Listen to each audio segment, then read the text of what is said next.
You're watching the All-American Racing League on the Sim World Racing Network.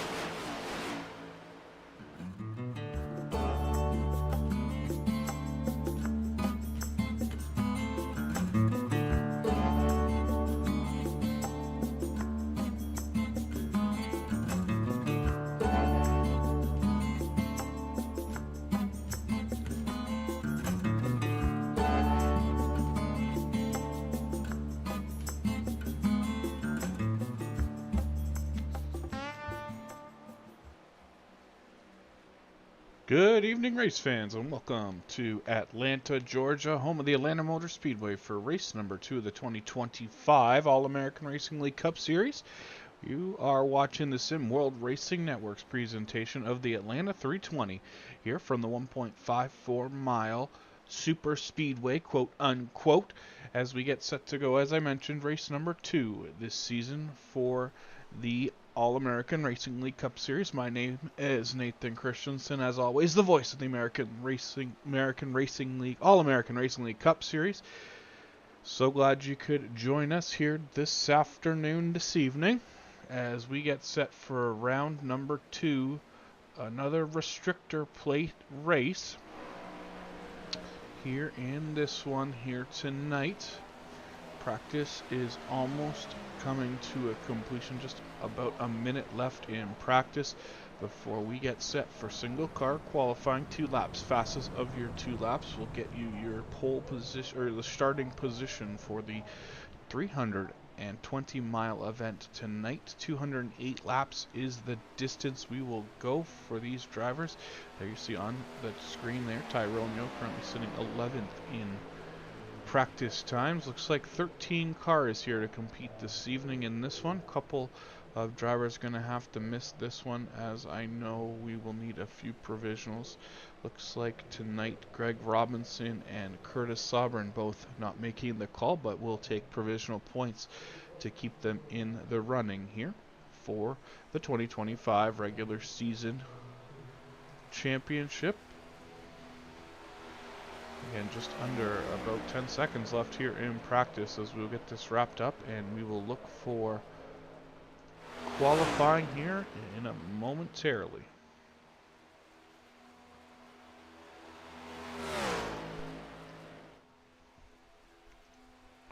We're going to step away for a quick second, be right back with qualifying.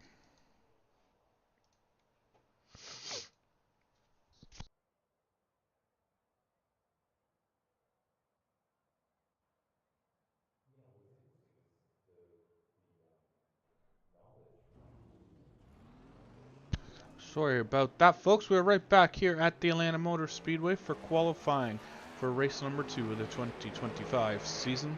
As you can see, Tyrone Yo taking to the track here using the entry lane in turns 1 and 2. Couple other cars getting up to speed also. That is the number 8 machine, the Los Santos Police machine. That is Officer Dave, Super Trooper himself, Dave Lorfano, looking to pick up a win here at Atlanta, defending race winner from the first Atlanta race last year, so looking to pick up another win here at Atlanta.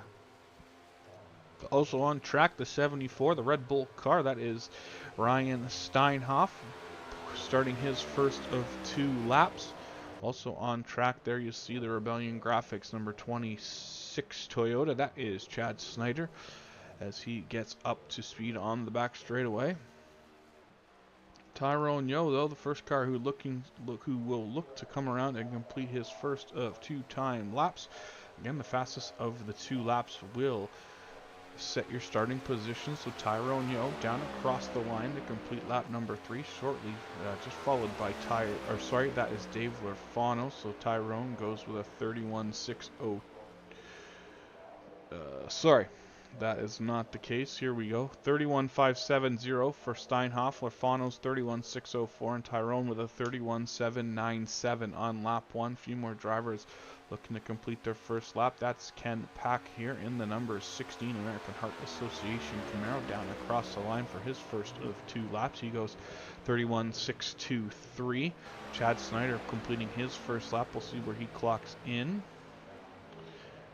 31.714, and then Steinhoff and Lorfano flop the pole back and forth. Steinhoff's second lap of 31.523 will be quickest of his two. Lorfano's 31.538, quickest of his two. Ken Pack working out at turn number 4, looking to complete his second of his 2 laps down to the stripe. We'll see if he can go any quicker. He does. Pole time right there in the interim for 31.513. That's the 16 of Ken Pack. Chad Snyder jumps up a couple spots with a 31.563. Chris Essery stops the clocks at a 31.633, so he's timed with Tyrone. Mike Kurzlek also stops the clock at 31.575. Keep a look here on the Gravedigger number 4 Ford Mustang. That's Chris Essery as he works down into turn 3 and 4 here on lap number 2. See if he can improve on a 6th place starting position. Out of 4 down to the stripe. Essery will see if he can go a little bit quicker. He does. Goes to the top of the board. 31.490 for Essery. Dave Hara there should be completing his first lap. A 31.593 for him. Rodriguez also completing his first lap. Last week's winner from Daytona. Travis Rodriguez in that number 7 machine, working out at turn number 2 down the back straightaway on lap number 2. Greg Barnett should have completed his first lap. Slow one, 56.632, so must have had an issue on his opening lap in qualifying. Looks like Tyler Nelson on track, also in his number 85. James Nelson's son out at turn number 4 in the Husky Camaro down to the start-finish line. See where he clocks in. Rodriguez goes a little quicker, up to 5th, 31.556. Nelson across the line with a 31.728 for Tyler. James Nelson, his dad, goes a little bit better than him. He will clock himself in the 31.613 for James Nelson. A couple cars still yet to qualify as both the Nelsons work on completing their second lap. Tyler will be the first one back around. Out of turn number 4 comes that Husky number 84 or 85 machine. I apologize. Back down to the stripe. See if he can improve on his 724. Doesn't go any quicker on that one. James Nelson, does he go quicker? He does. Improves 1 spot with a 31.590 for James Nelson. Out on track, just completing his first lap. The Cheetos number 69, Johnny May, a 31.786 for May on lap number 1. The only car right now on the track turning qualifying laps as we have just under 15 seconds to go. So not sure if Johnny will be able to make it back around to complete his second lap. 10 seconds as he heads into turn number 3 and 4.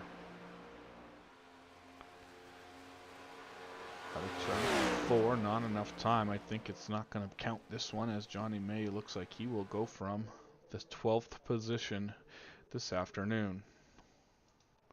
So as qualifying comes to the end there, you can see the results. The pole sitter tonight will be Chris Essery in his number 4 machine. Ken Pack, Ryan Steinhoff, Dave Lorfano, and Travis Rodriguez will make your top 5 as we get set to go here from Atlanta. Race number 2 of the 2025 season. So glad you could join us here on the Sim World Racing Network. Happy to have the broadcast brought to you tonight. The Atlanta 320, as I mentioned earlier, 208 laps is the distance here tonight. We will have 2 stages like usual. They will come on lap number 40, end of lap 48 and the end of lap 128. And then we'll race our way to the end of lap 208 for the checkered flag of this one, as the cars should start to be getting assembled here on pit road. You can see them there getting assembled on pit road as the field will get set to go racing here, as they will roll off from the grid momentarily. So it looks like 15 cars strong, 2 late joiners to the party. Looks like Cam Harris and Sean Horlander able to tag the back of the field here. Weren't able to set down any qualifying laps, but in the field, and we'll go from the back of this one. But lots of racing to go.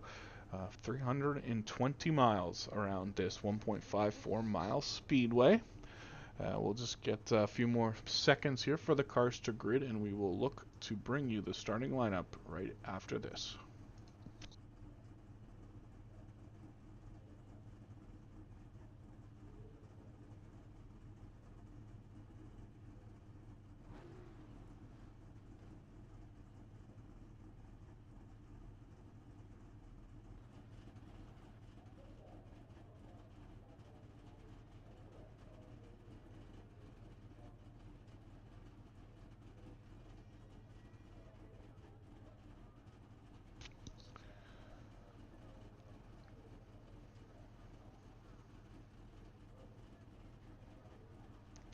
So as the field gets set to roll off of pit road, we'll bring you the starting lineup for tonight's 320-mile event. Chris Essery out of Bakersfield, California will go from the pole. Outside him, Ken Peck in the number 16 from Greer, South Carolina. Ryan Steinhoff will be in that number 74. He'll go third. Dave Lorfano outside row number 2. Row number 3 will be Travis Rodriguez out of San Antonio, Texas, and Mineral, Virginia's Chad Snyder in the 26. 7th will be Louisville, Kentucky's Mike Kurgelek. James Nelson out of Harpers Ferry, West Virginia in his 75 will go from 8th.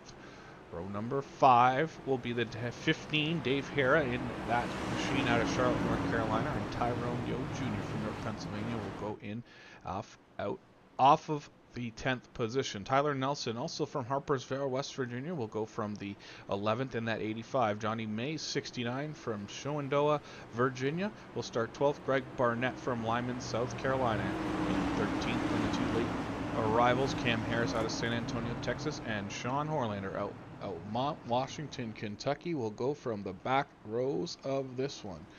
As the field rolls through turn 3 and 4, we get set to come to the green flag, this time out of turn number 4. Chris Essery, the control car here in this one as they hit the front straightaway. They're looking for that Geico restart zone and the green flag. The starter will start the race on this one, so let's keep an eye here on the field as they roll down into the start zone. Green flag is out and we are racing from Atlanta, 208 laps on the distance here tonight.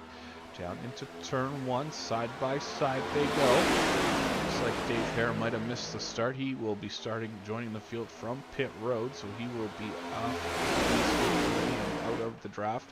But hopefully an early caution will get him back up into the field there. You can see he's back in the field there at the top of the screen.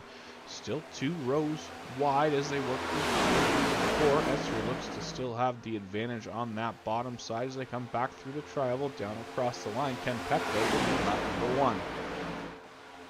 At 16, that is Ken Peck in that top row, leading the way that time at the line. Number 16 down the back straightaway they go. Now they're swapping lanes as Ken Peck will go to the inside. Lorfano will make a move from the inside to the outside. He will be the leader of that second. He gets some help from the Snyder, 26. Back down across the stripe they go, still 2 by 2 as they work their way down through the tri-oval. Ken Peck will lead that second lap, and he will continue to hold the point here on the bottom side, being pushed by the Essery number 4. That's the Steinhoff 74. Rodriguez in that white number 7 there. 4th car on the inside outside row. Looks like it's going to be Lorfano, Snyder, Nelson, James Nelson that is, and then you have Tyrone Yo in that number 2 Mobile One Racing Ford Mustang.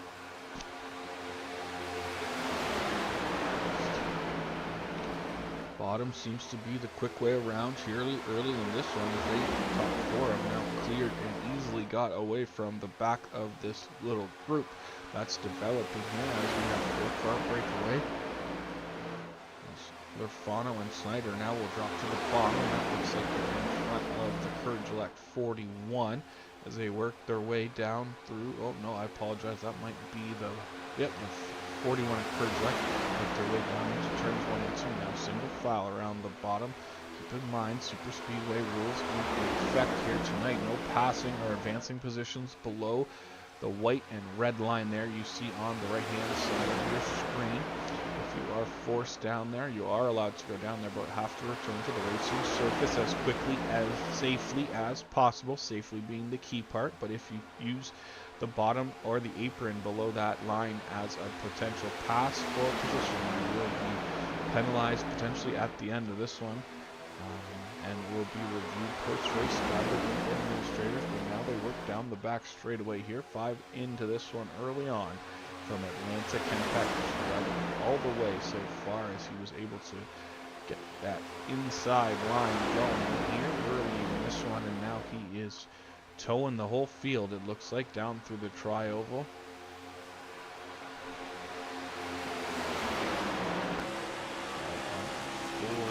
With Ken Peck here looking back at Chris Essery, and then to Steinhoff and Rodriguez directly behind him. As you can see the field all single file, nose to tail down the back straightaway.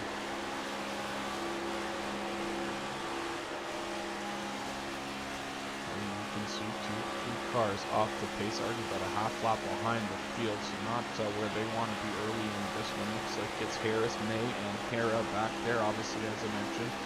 With Hera having to start from pit road, missed the original formation of the grid on pit road, so he will be coming from a disadvantage as he looks to stay on the lead lap as long as possible. Obviously, stage brakes will bring a caution, hopefully in a position if he does lose that lap to get the lucky dog back at that point. But we'll see if he can stay in a position to use that potentially down the road here early in this one. Got 48 and 128, the two stage brakes here this evening.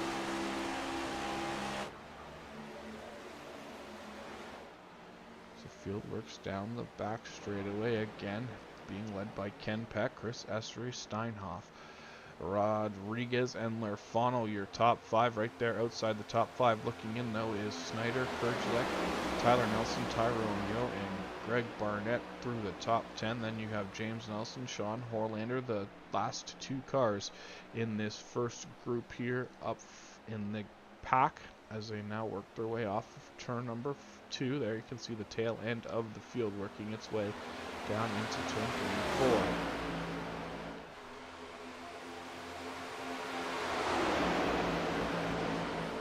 Everyone pretty happy to ride this one out here in the early going.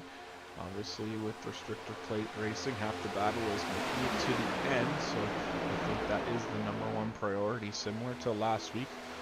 320 miles this week, 208 laps to get us there. Last week we did 200 laps, but went 500 miles from Daytona.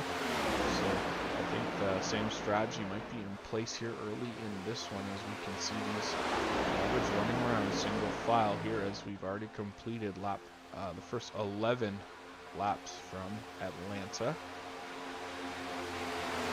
We can see quite yet here from the field as we work lap number 12.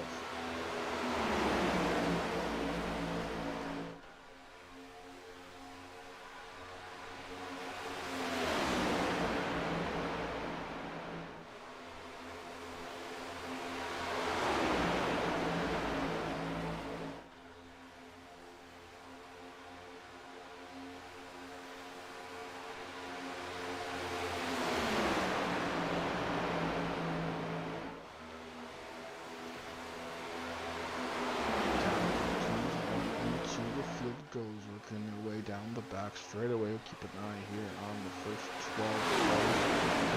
On your screen, as I mentioned, a 3-car group trailing behind about almost 3/4 of the lap down now. So obviously the drafting difference between 12 cars and 3 cars very evident here early. These guys just looking to maybe hold on as long as they can to a lead lap.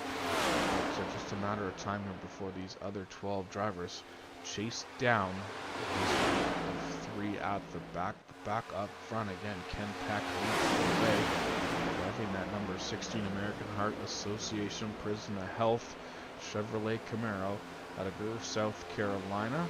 Down here the trial one, it's 14, running just in front of first year in the All-American Racing League for Chris Essery. He's driving the Gravedigger number 4 Ford Mustang out of Bakersfield, California.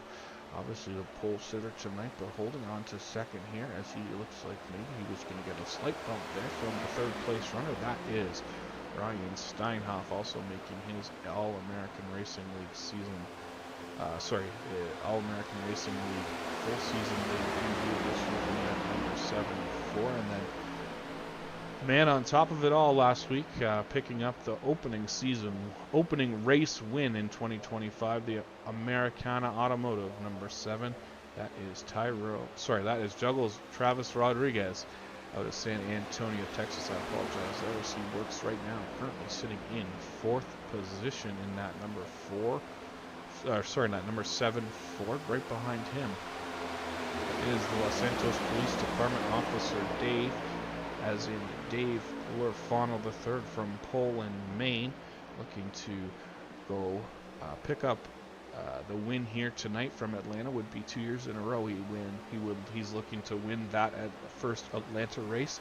Obviously a disappointing result last week for Dave. in the 500, looking to bounce back and score the big win here tonight. Currently running in 5th here on lap number 18. Right behind him is that Rebellion Graphics, number 26, the Chase Luck Memorial Blues Race Design, number 26. That is Chad Snyder out of the Assault Motorsports Sable. That Toyota sharp-looking car here tonight at Atlanta. Behind him, the butt kicker, Moza Motorsports, number 41. That is Mike Herzleck out of Louisville, Kentucky, bringing that car here tonight. Obviously, second year here with the All-American Racing League. Regular over with the Quick Finishers Racing League, and always a great competitor here in the field. And then right behind him, in that Husky number 85, that is Tyler Nelson out of Harpers Ferry, West Virginia, son to James Nelson, who we'll see here momentarily in 1 second. But Tyler out here for his second start of the year, looking to make it to the end of this one. Ran in a bit of trouble last week and wasn't able to complete all the laps, but back out here tonight looking to better his position in the finishing order. And then right behind him, that's the number 75, that's James Nelson out of Harpers Ferry, West Virginia, and that AutoSurf 75 Ford Mustang looking to go one spot better this week as second place finisher last week from Daytona, as he's got some company on the outside as Tyrone Yo goes to the top side looking to make a pass here early in this one. See if Tyrone's able to get it done all alone on the top side. Right now it's Nelson holding him off. Now he will go up to the top side, see if he can get some help, uses Tyrone's push to get around his son in the 85, but nothing happening quite yet there. Gets right up on the back bumper of his son down into turn 3. Tyrone Yo, though, still working that outside line here in this one. We'll go to a little bit wider view so we can see the racing action as Tyrone Yo on the outside. And then number 2, we'll take a wider look here at Tyrone's number 2 machine. And now they're going to go 3 wide down into turn 1 and 2. Pretty early for 3 wide racing, but they're going to make it work. Maybe on the exit, Tyler drifts up, maybe makes some door-to-door contact with Tyrone as he's in the middle, still caught up between those other 2 cars. That was the Greg Barnett 38 that you saw go by there on the inside. So we're going to reshuffle the order of the field here at the back. We're going to go back and take a look at a couple cars on this. There's that number 9 out of Mount Washington, Kentucky. That's Sean Horlander in the All-American Racing League Sim World Racing Network. Moza Racing, number 9 machine working there out of the 9th position in car number 9. And then right behind him, the car that went to the inside of that 3 wide battle at Alignment, South Carolina, that's the Greg Barnett machine, the Night Owl So's 38. That is a Chevrolet Camaro for Greg. Down the front straightaway he goes back across the start finish line. He's completed 23 of the 208 so far tonight. And then one further back, that's Tyrone Yo. We talked about him earlier, the Mobile 1.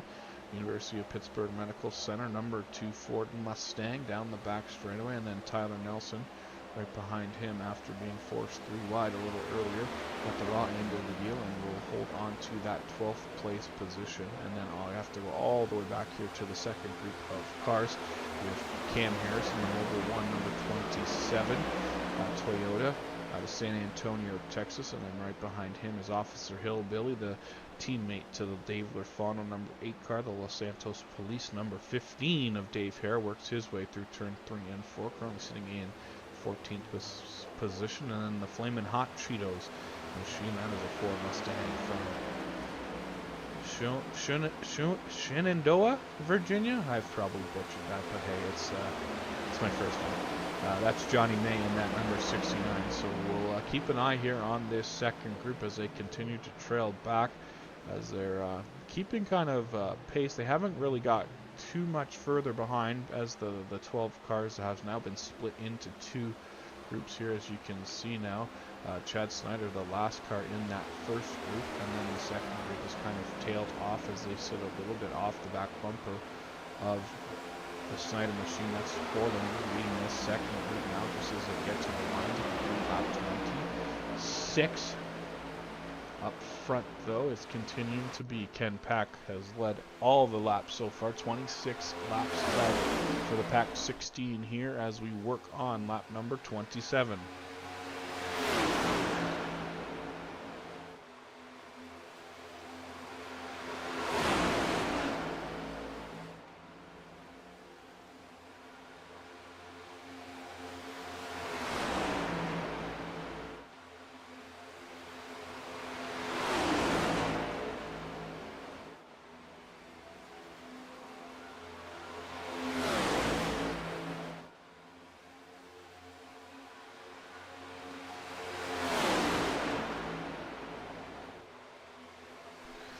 Thanks to everyone tuned in tonight on the Sim World Racing Network. So happy you could be here with us as we work our way down through turns 1 and 2 this time as the field will roll around here looking completely.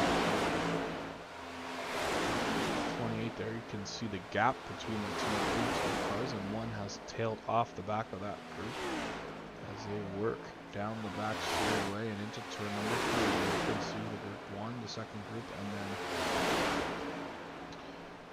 looks like that is the Kurgelek machine has lost the second group as he is running out there by himself, kind of in no man's land. So obviously looking to get to the end of the stage to close that gap back up to the lead pack.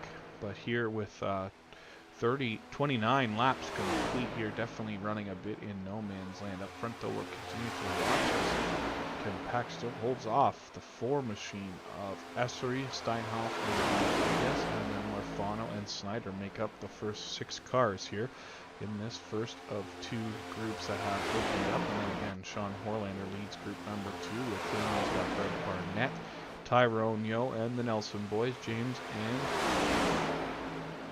Tyler back there in 10th and 11th, so a little bit smaller group, 5 cars, and then more a little further back again.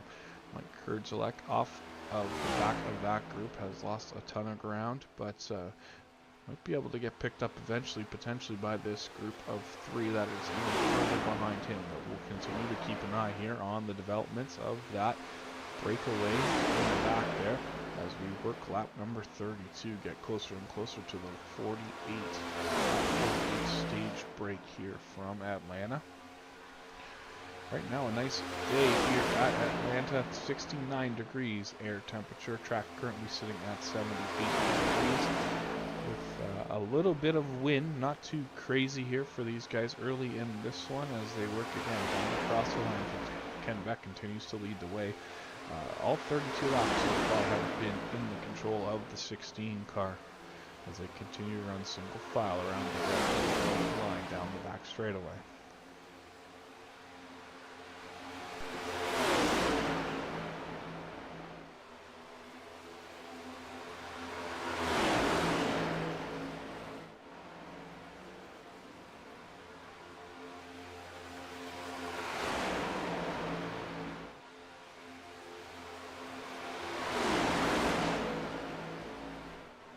You can see there on the battle box on the right-hand side of the screen, Ken Pack just about 5 seconds behind Johnny May, who is the last car there in that group of 3, trailing behind everyone. So that gap continues to whittle down slowly. Every lap a little bit more is gained, but stayed pretty steady that lap. So keep an eye on this and see here over the next 13 or so laps if they're able to catch that group of 3 at the back. But right now, Ken Pack, Chris Essery, Ryan Steinhoff, and Chad Snyder, 1, 2, 3, 4, and 5 and 6 on the scoreboard, working their way through turns 1 and 2. So that is 3 and 4. I apologize.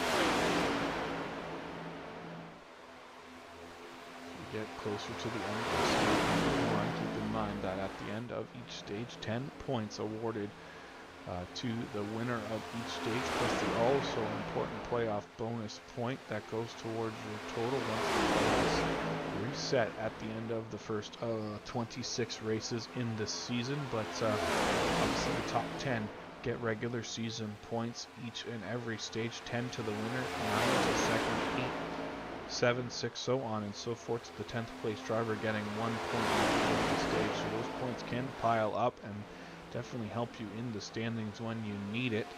It's just being in position to get them. Right now, Ken Peck in dominating fashion with about 10 or 11 laps in stage 1 looks to pick up 10 stage points, 10 championship points, as well as 1 playoff point if he can hold on to this first place position as they work their way through turn 3 and 4.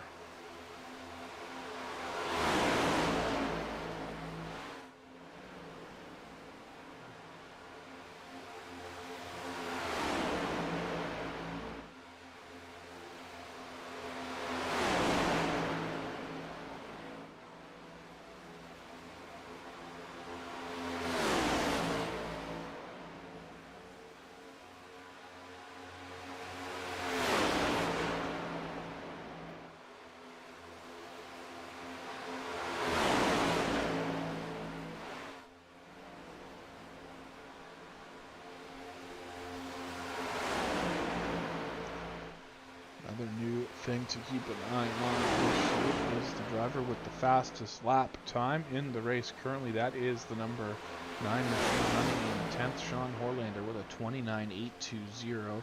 He is currently setting the fastest lap of the race, as that is important, as it will award 1 bonus point at the end of the race to the driver with the fastest 1 lap in the event. So right now, Sean Horlander is on top of that with a 29.820, and he is just 5/1000ths of a second quicker than Tyrone Yo, who sits second in that race for the point with an 29.825. So we'll keep an eye on that a little later in the race to see if that has changed up and who is in line for the bonus point for the fastest lap of the event. But still, Ken Peck leads the way, 42 for 42 this time as they cross the line. Sorry, 41 for 41 as they cross the line with 41.8. They're still in second. Steinhoff, Rodriguez, Lorfano, and now Chad Snyder. They're in 6th, still running here single file around the bottom of the racetrack as we get closer to the end of stage number 1. Looks like Mike Kurgelek may get some help here momentarily as he is getting closer and closer to those cars behind him. We will go and take a look here on the AARL roof cam. That is on the 27 of Cam Harris, just about a second now under that, now behind Kurgelek as they will try to get to the back of that number 41 here late in stage number 1. Hopefully, again, hoping they can all stay on the lead lap. Obviously, Lucky Dog in effect here this evening, but if we don't need it, we won't use it. So they will close that gap right to the back of the 41 this time down into turn number 1. So we've got a group of 4 cars. That should help them out a little more. Staying on the lead lap here with 4 cars in line. Should be a little faster than they were with 3. So we'll continue to monitor that. But as we look a little further back, there is the gap back to the 16 of Ken Peck leading this one, as the first 3 have kind of broken away a little bit as there's a bit of separation between the first 3 cars, as Travis Rodriguez looking to close that gap. As I say that, he'll get right back up to almost the back bumper of Steinhoff through 1 and 2, and down the back straightaway they go.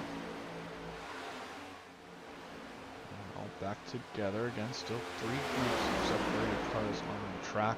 Got the group up front with 6, then you have the second group that's being led now by Tyrone Yo over Horlander, Nelson, Barnett, and Nelson. And in that back group, you got Kurgelek, Harris, Hera, and Johnny May just fighting for their lives to stay on the lead lap here at the end, towards the end of stage number 1. This time down the back straightaway, still single file running, no real battles for position on track at this point as we continue to file away laps under green flag.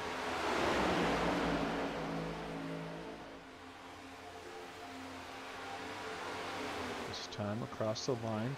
46 laps complete. The road closes for the end of stage number 1, so 2 laps to go in the stage. We'll see if anyone is going to try to make a move here to gain a few extra stage points. It looks like Esri is going to try to go to the outside. He's going to try to bring Steinhoff with him as they drive it down into turn 3 and 4. Esri cleared the 16. Is he going to wait by the 74, or are they going to let the 74 race back to the inside? Down across the line, Esri will lead that lap. As now Ken Peck's got some help on the bottom. Number 7, Rodriguez. They work back down through turn 1 and 2. Things get a little dicey there as almost some contact door to door, but they drag race down the back straightaway. It's a battle between Esri and Ken Peck for the stage win into turn 3 and 4.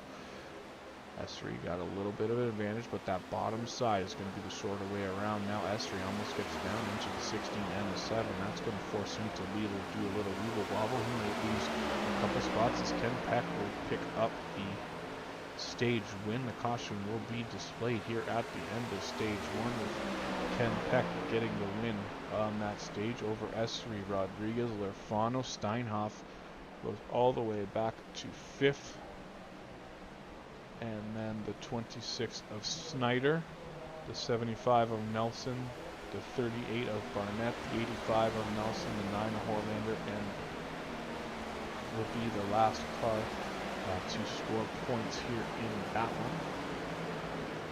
As the field will scurry around to catch up to the pace car, which should be being deployed here on the back straightaway. And pit road usually opens fairly quickly, and a new change to procedures this year. Pit road entry is right there at the bottom of turn number 3. As you can see, those cars headed down pit road. Those other cars are going to get an illegal pit entrance penalty as they did not get down over before that cone or the orange square box on the racetrack. So we'll have some penalties handed out here early in this one for illegal pit entry, as it looks like the 85 of Nelson either missed pit road or elected not to pit here on the first stage. But Ken Peck again picked up the stage win, and I believe there might be some penalties handed out to both the 4 and the 74 for illegal pit entry. We'll have to keep an eye on that, and we will see how that shakes out here. But pit road is busy here you can see as we look down from the turn 1 camera. Maybe no, not really a good view. We'll go to blimp camera. How's that look? As there we see Ken Peck coming off of pit road first. A couple cars did not pit. Tyler Nelson and Mike Kurgelak both elected to stay on track. Not sure again if they've missed the entry to pit road or they are choosing a different strategy, but it looks like Kurgelak will be headed down to pit road this time. Johnny May will win. Looks like he is down a lap, so Johnny May down a lap. Not sure what happened there at the end of the stage, but Kurgelak will head down pit road, and then we will see how this all shakes out here once we get going.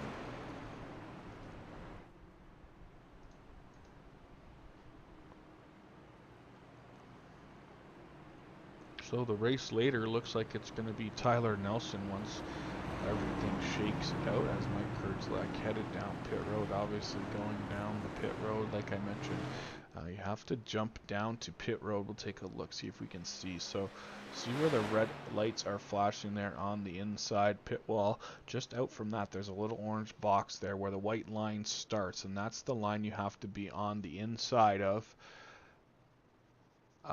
when you're coming to pit road, and you have to follow that inside on the apron all the way through turns 3 and 4 and then down onto pit road. That is the kind of route you have to take this year. And obviously Steinhoff and Esri did not get the email about that, so they will have to start from the tail end of the longest line for illegal pit entry.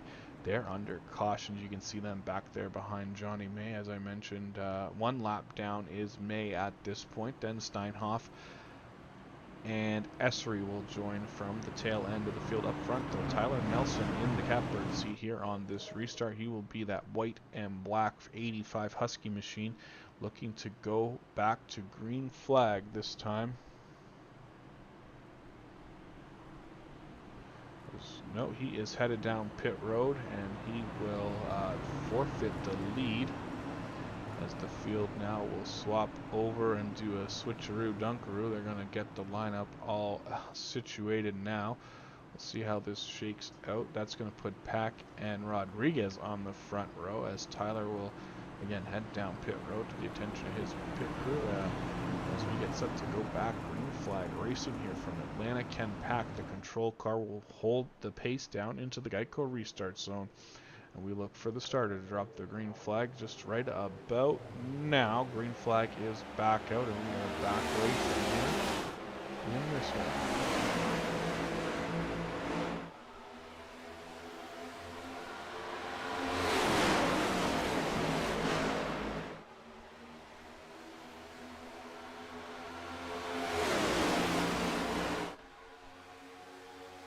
Back straight field already got into single file formation as they work their way down through turns 3 and 4 this time. James, that is, up to third, but he's going to push to the outside. That's going to open the door for Lorfano and the Rodriguez number 7 to make a move to his inside. Tyler there completing his pit stop there on the apron, getting back up to speed. Able to keep it going here as we're back underway here. Ken Pack continues to lead this one. He's got one car behind him though, as the 26 of Chad Snyder now up to second. Pushed by the 7 of Rodriguez, the 8 of Lorfano. Now Tyrone Yo up in the mix. We're going to keep an eye on the back here as the two cars are running up front here early in this one. The S3 number 4 and the Steinhoff 74 both having to work from the back after the restart. Missing the pit road entry point and heading to the tail end of the longest line for a penalty. They will continue to roll around here at the back and see if they can keep in this one here as we work stage number 2. There's Dave Hare again, the 15 car, missed the original start, able to join as the field took the green, so didn't lose a lap in the opening stage of this one, so able to fight back his way to be back with the pack, currently running in 10th, so not a bad spot considering he missed the original green here, a 55 laps ago, but we'll see if he can improve on 10th here as we work through stage number 2. Up front, continues to lead at 16, Ken Pack leading the way. Snyder, Rodriguez, Lorfano, Tyrone Yo, your top 5 at the line.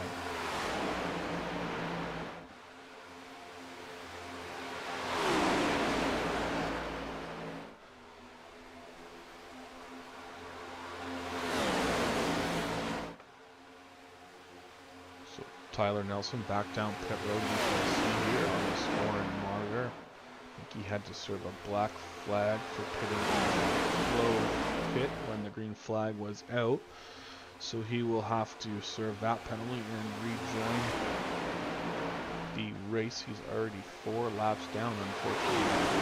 So we should see him join back up here momentarily as the field single file makes it to the top 10 work their way down the back straightaway out of turn number 2.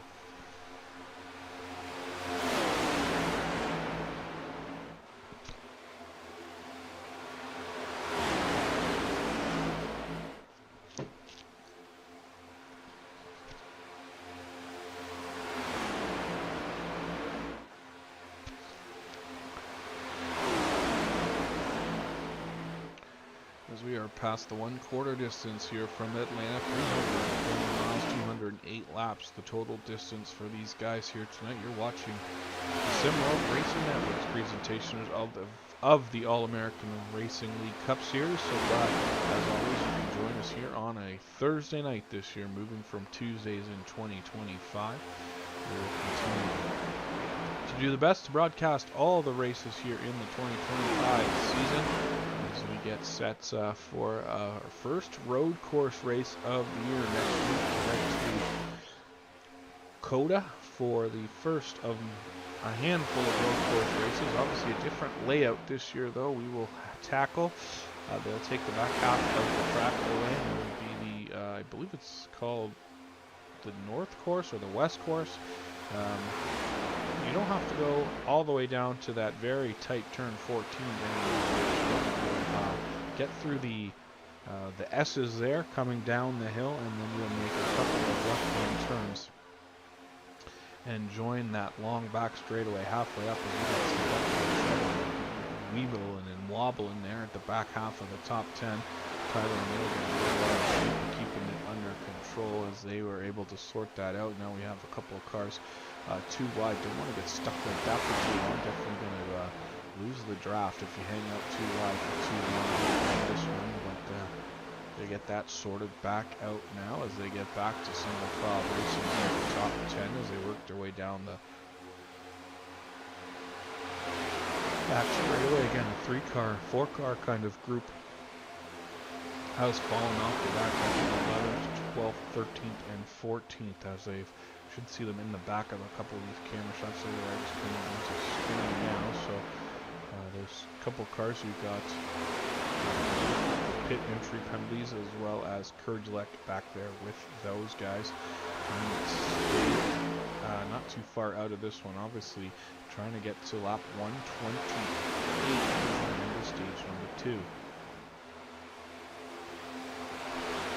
Continues to lead the way. Only 3 different leaders up into this point of the race. Ken Pack's led 61 of the 63 laps complete. Laps led for Tyler Nelson and Chris Essery led second to last lap in stage 1. So we will continue to see if Ken can pad that lead and work his way to the win here at the end of this one. But so far so good for Ken Peck. 10 points banked already, as well as 1 playoff bonus point in the bank for the playoffs once they start. We have trouble as Sean Horlander goes around. Not exactly sure what happened to him, but the caution is out here on lap 65. Looks like we'll take a look at this one. Looks like him and Tyrone might have got together, and we'll see if we can get a replay. Horlander just kind of goes up about half a groove, and Tyrone was there. Not sure if Sean knew Tyrone was that close to his outside, so we'll take another look here. You can see Horlander just moves up a groove and then gets into the side of Tyrone. Tyrone bounces off the wall. Fortunately for Horlander, doesn't hit anything, just spins it out down to the apron. Able to get it stopped before he gets to that inside wall, so he will be able to keep going. Possibly need a change of tires after sliding them across the track, but caution flag back out. Looks like pit road is open, and Ken Pack will take advantage of that as he's headed back down pit road. Looks like a couple of cars are actually. The 75 will be on pit road too, it looks like. Yeah, he's going to bring Hera in the 15 with him. Tyrone Yo will bring it down also as he got into the wall there after contact with the Horlander machine. Is the field here. There you can see a good group of cars work their way down onto pit road. Everyone's got to get woed up before that yellow cone there on pit entry, or they will face the wrath of a speeding penalty. But it looks like everyone was able to get their car slowed down in time, as they will all bring it to the attention of their pit crew, top up that fuel tank, and be on their way. As Schneider is the new leader in this one over Rodriguez Lorfano. It looks like Ken Pack will win the race off pit road. He will be in the 4th position. We're just going to step away for a sec. We'll be right back. Bring you the restart lineup, and we'll be back to green shortly here on the SimWorld Racing Network.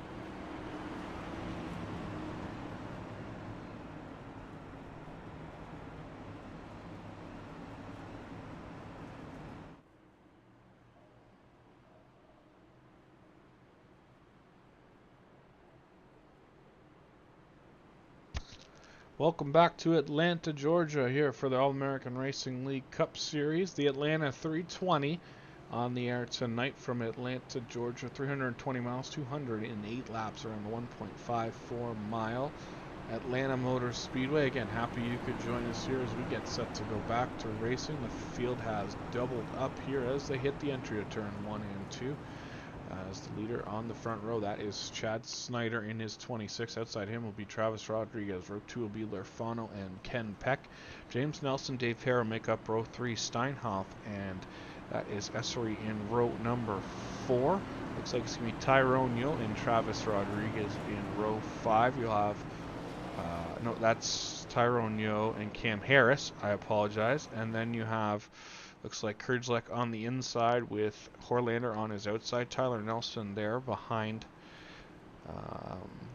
the Kurdzlek machine, that white car, then the Cheetos machine, and then Greg Barnett bringing up the rear here in this one. Looks like good news for that Johnny May 69, able to get the free pass. Joins back on the lead lap here on lap number 68. So back in contention for a good finish here from Atlanta, as the field in control of the driver of that 26. He's going to bring him down into the Geico restart zone. Has to be the first car to fire. Once he's in the zone, you'll see the zone is written on the right-hand side of the speedway. There it is, the Geico restart zone. Down into it, and the green flag is back out as the field drops the hammer as they will rumble, stumble, and bumble down into turn number 1 and 2. Snyder gets that jump on the bottom. Not sure if Lorfano's laying back to let Rodriguez in, and if he wasn't, he did anyways, as now Rodriguez will drop to the bottom. He'll try to get that gap close to the back of the 26 as Lorfano looks to do the same to the back of the 7. On the outside, though, here comes Ken Peck, as he's going to have a spot to drop down. He's going to kind of leave Hillbilly high and dry on that outside line. They work their way back off of turn number 4 and back to the stripe. Snyder will lead this one. And Rodriguez, Ken Peck, Lorfano, and now James Nelson holding on to that 5th spot. The first battle on track is between Essery and Hera. There on the inside is Essery's number 4. The outside, that is Hera's 15 car as they work their way down. Hera hoping not to lose another spot to Steinhoff there on the entry to 3. Holding strong on that top side. Might get some backup coming, no pun intended, with that 9 car closing that door to the back bumper of the 15. Oh, they got some side-to-side contact there between the 15 and the 74. Speed wobble for the 74, but no major damage, and everyone's able to continue. Now Steinhoff gets a little tight on corner entry. He almost gets back into the 15 of Hera as they work their way side by side off of turn number 2. Hera still going the wrong way on a one-way street as they work down the back straight into 3 and 4. Now Harris and Kurdzlek looking to clear by the 15 of Hera as Horlander says, nuts to this, I'm going to the bottom, it's moving quicker than the top. We'll clear Hera, and now Hera will be able to get back down into the line. So Hera went from about 2nd or 3rd there earlier in the run to now down to the 11th position as a back bump from the 9 sends the 41 up the track. That's going to open a gap with Tyrone Yo trying to take advantage of the outside, but now that bottom line gets its momentum back going, and they're going to go to the inside of Tyrone through 3 and 4, looking to clear that number 2 car. Up front, though, Chad Snyder continues to lead the way. That beautiful Rebellion Graphics number 26 Toyota Camry out of the Assault Motorsports stable here, leading this one since the drop of the green after the restart. Again, most of this race being led by that number 16 car, Ken Peck. So far 63 laps led for him this afternoon, but right now Travis Rodriguez looks to push Chad Snyder away from Ken Peck here as we work on getting towards the halfway point. This one will be completed 73 of the 208 laps this afternoon. Leading the way, though, is the 26, Chad Snyder on Monroe, Virginia. Continues to show his way around this racetrack as Rodriguez right there, though, on back bumper. Travis looking to go 2 for 2 here on the 2025 season. Obviously, plate racing last week picked up the big Daytona 500 win. Looking to back that up with a win here at Atlanta. Plate racing, but a different style as the 1.5 mile freshly paved, reconfigured Atlanta just I think it was the third or fourth season before they reconfigured it. And it's definitely changed up the racing, made it a little more hectic, a little more chaotic. But so far so good tonight as everyone's minding their P's and Q's early in this one as they continue to work their way. Single foul around the red and white line, back off onto the start-finish stretch through that trial. 75 laps completed here that time at the line. It's really still Chad Snyder up front.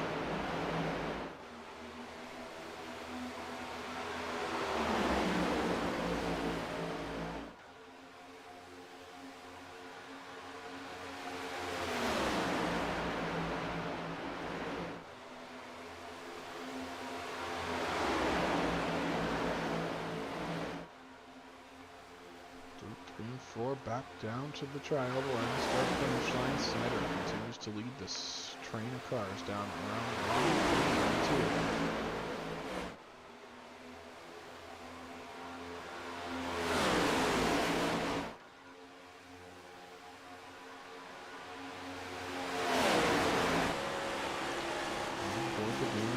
Spoiler came with the back to Rodriguez, number 7, to Kempek 16 behind him. It's still Lorfano, number 8, fourth car back. There he is, just kind of sweeping up, trying to get a shot of that. And Nelson, Esri, and Steinhoff back into the mix here, up to, I believe, 6th and 7th after restarting the tail end of the longest line on the end of at the end of stage number 1, so they are back in the top 10 here, looking to get back up to the front of this one. And he's led most of the afternoon so far, though. Kempek running in third. There he is, that black and red car. There he is, just poking his nose out from behind the 7 as they work their way through the tri-oval. The LSPD number 8 machine, you can see there, Kempek just in front of Davis. They work their way down the back straightaway.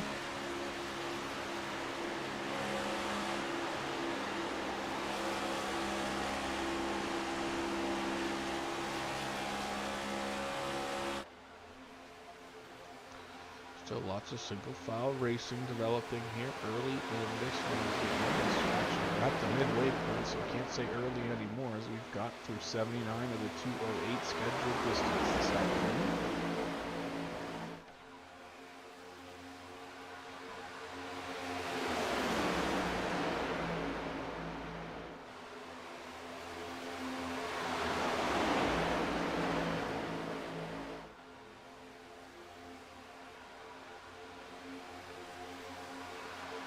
They works their way back down to 2.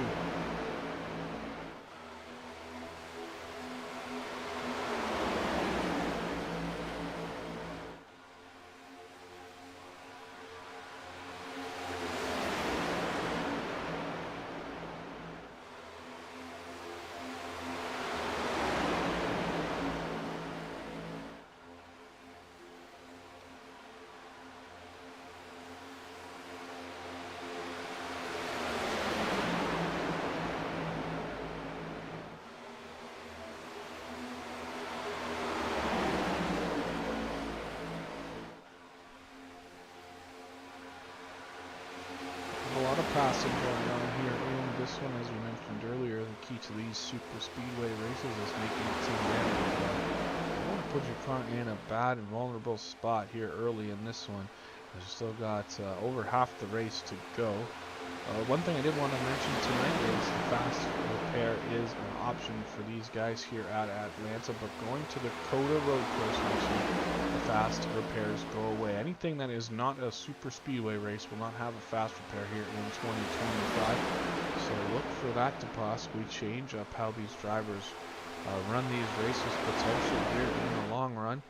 But for now, fast repairs are available tonight here at Atlanta, but to Dakota, and then the following week out to Phoenix.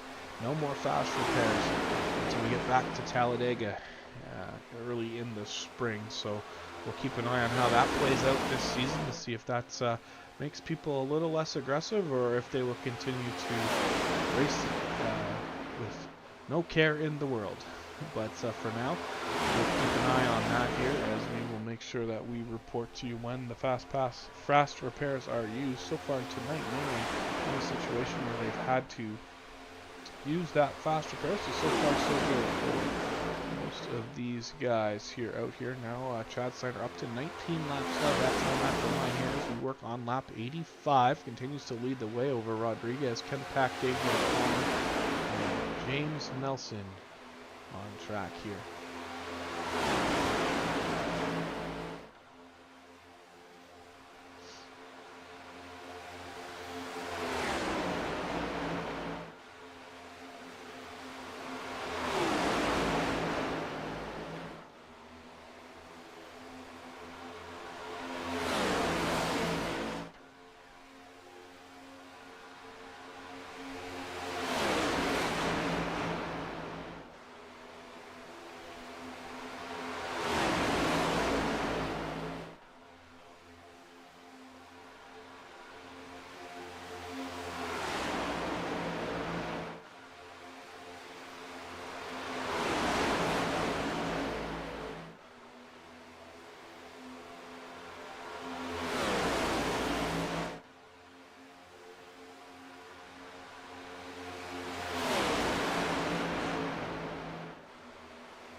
Like we have a new fastest overall lap in the event also. This time so far tonight. So earlier in the race it was Horlander with his 29.820.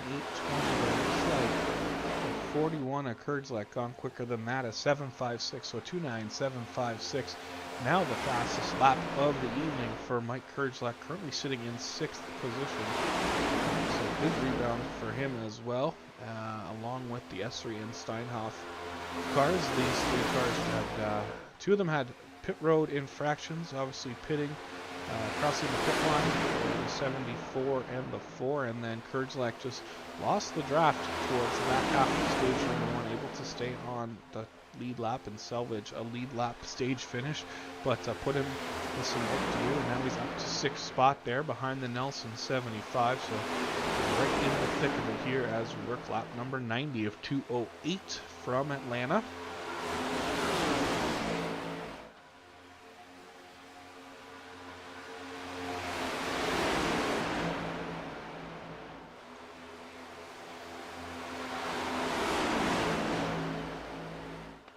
I don't know if James is purposely pushing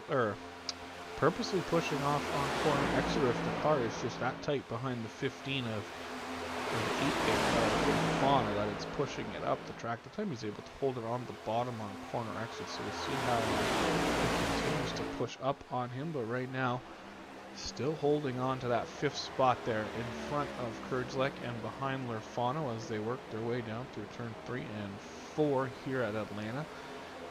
91 laps will be in the books that time as the sun sets, it looks like, or it's behind some clouds as the Speedway has become quite shaded here in the middle part of this race. You can see though the sun there kind of poking through and some shadows developing, but for the most part pretty shadowy around this 1.5 mile tri-oval shaped racetrack here. The field again works its way off of turn 4 down through the tri-oval. Still the same running order as it was a handful of laps ago. No one putting themselves in a position to make a mistake or lose any positions here, as it's not the easiest place to pass here with this new new layout configuration and package they run here. So everyone happy enough just to ride it out here through the middle part of the race, looking to get to the end of stage number 2.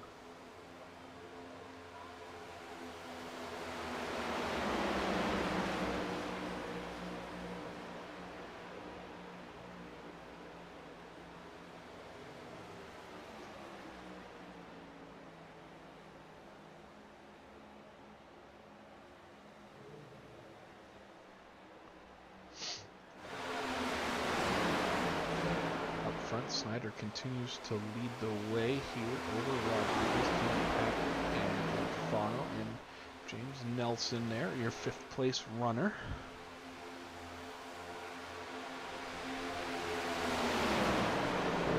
Snyder, Rodriguez, and Lorfano been about 44 laps since they've been down pit road. Further on the track, it has been 28 since they've been down pit road. So I'm not 100% sure if we can make it all the way through to the end of stage 2 without pitting, but we're going to find out here as Johnny May heads down pit road. Unscheduled stop for that number 69 Ford Mustang of Johnny May.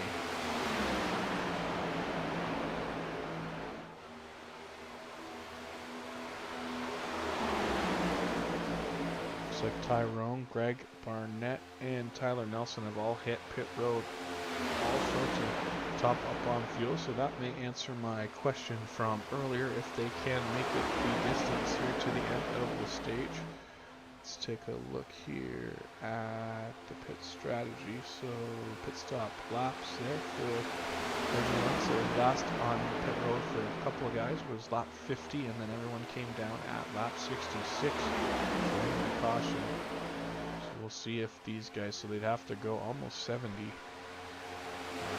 laps to the end of lap 128, 78 laps of fuel. And at 46 so far, and obviously we saw the back marker, some of the back marker cars come down pit road already. Tyrone Road and Nelson have been to pit road as they are back up to speed, working in front of these leaders. So we'll keep an eye on the pit strategy here as to see how it plays out over the next, I guess, what's that, about 30 laps until the end of the stage. So obviously we know they can go 50. We'll see if they can go 70.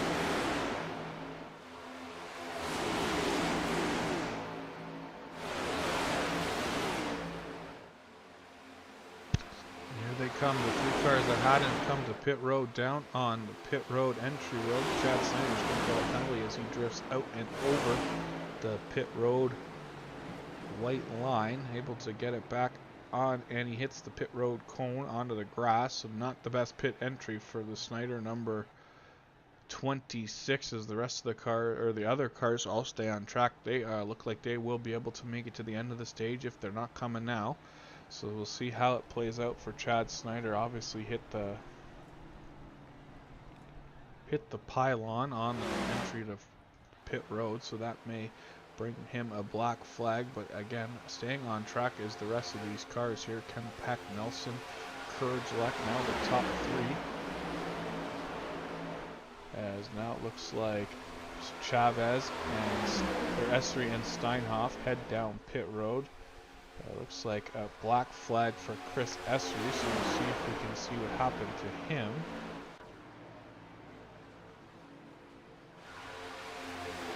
Looked a little fast on entry to pit road, so that might be the problem for the number 4 car, as he will have to serve a penalty for speeding on pit road. And then the 26 of Snyder still sitting on pit road, obviously an issue for him as well. But Kenpeck, now the leader of this one, after pitting on the caution. We'll see if he can make it to the end of the stage, although some of those other cars who did pit at that same time had to bring down pit road. So we'll see how this plays out here as we work our way through the back half of stage number 2.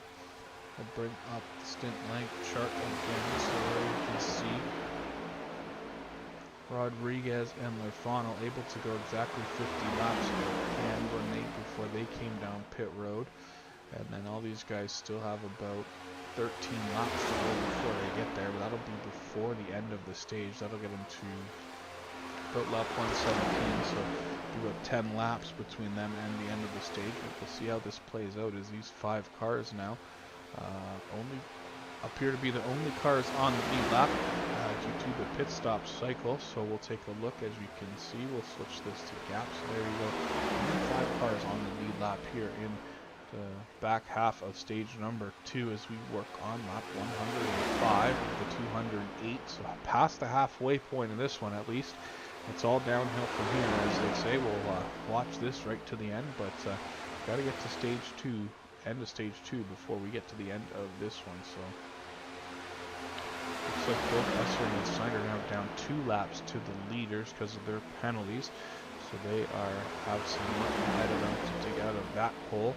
As you could see, Snyder just blew the entry, got way too fast through, trying to stay on the apron and below that white line on pit road, got up over it, causing him to get the black flag, as well as he hit the pit in timeline cone on the entry of the pit road. And then I believe, from what we could tell, Esselby got a speeding penalty coming into pit road, as he looked to still have some significant speed propelling him down pit road. Now Harris drops down to the apron. He is going to head towards pit road, as he will grab that pit road entry road, I guess.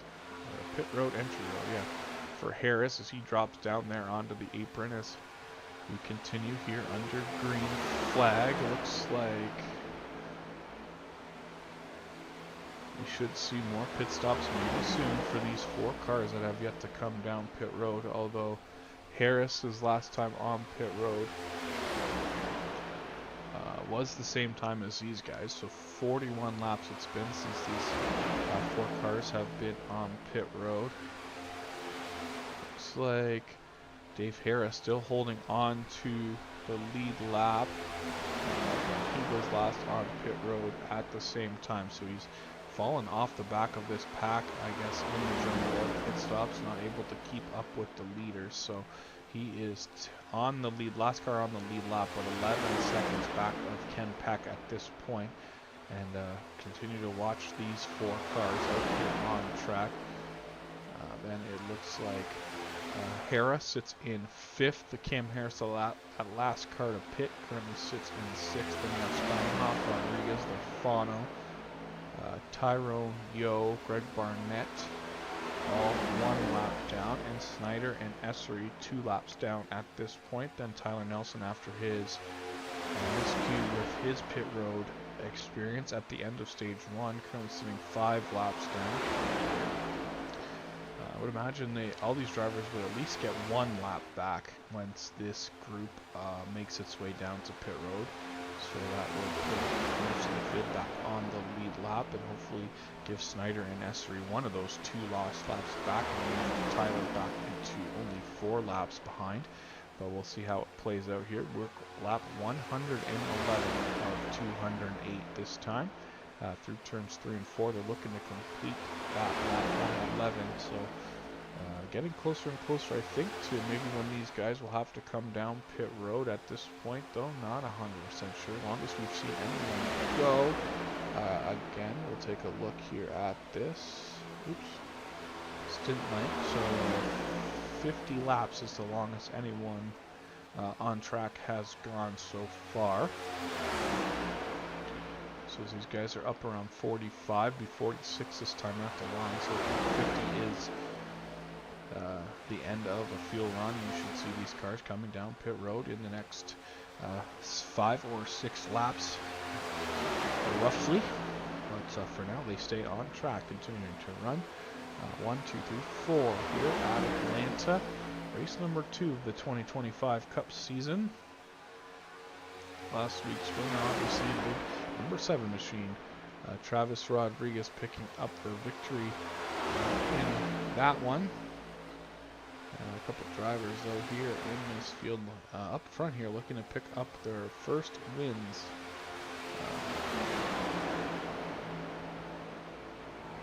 In the All-American Racing League.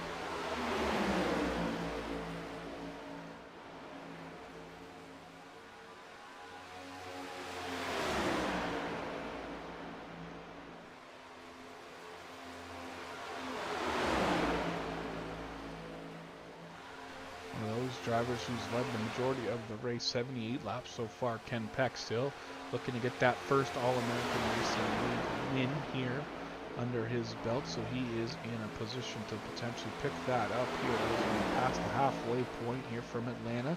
James Nelson has a win to his credit, picked up that big win at Bristol last season. He's got one to his name, and then Kurdzlek also looking to pick up a win for his first All-American Racing League win, and then Sean Horlander also in a position to potentially pick up a win here in the middle part of this one. But 4 drivers up here, one of them in cracked victory lane last year, the other 3 still looking to pick up that first win as they work down the back straightaway here on lap 116.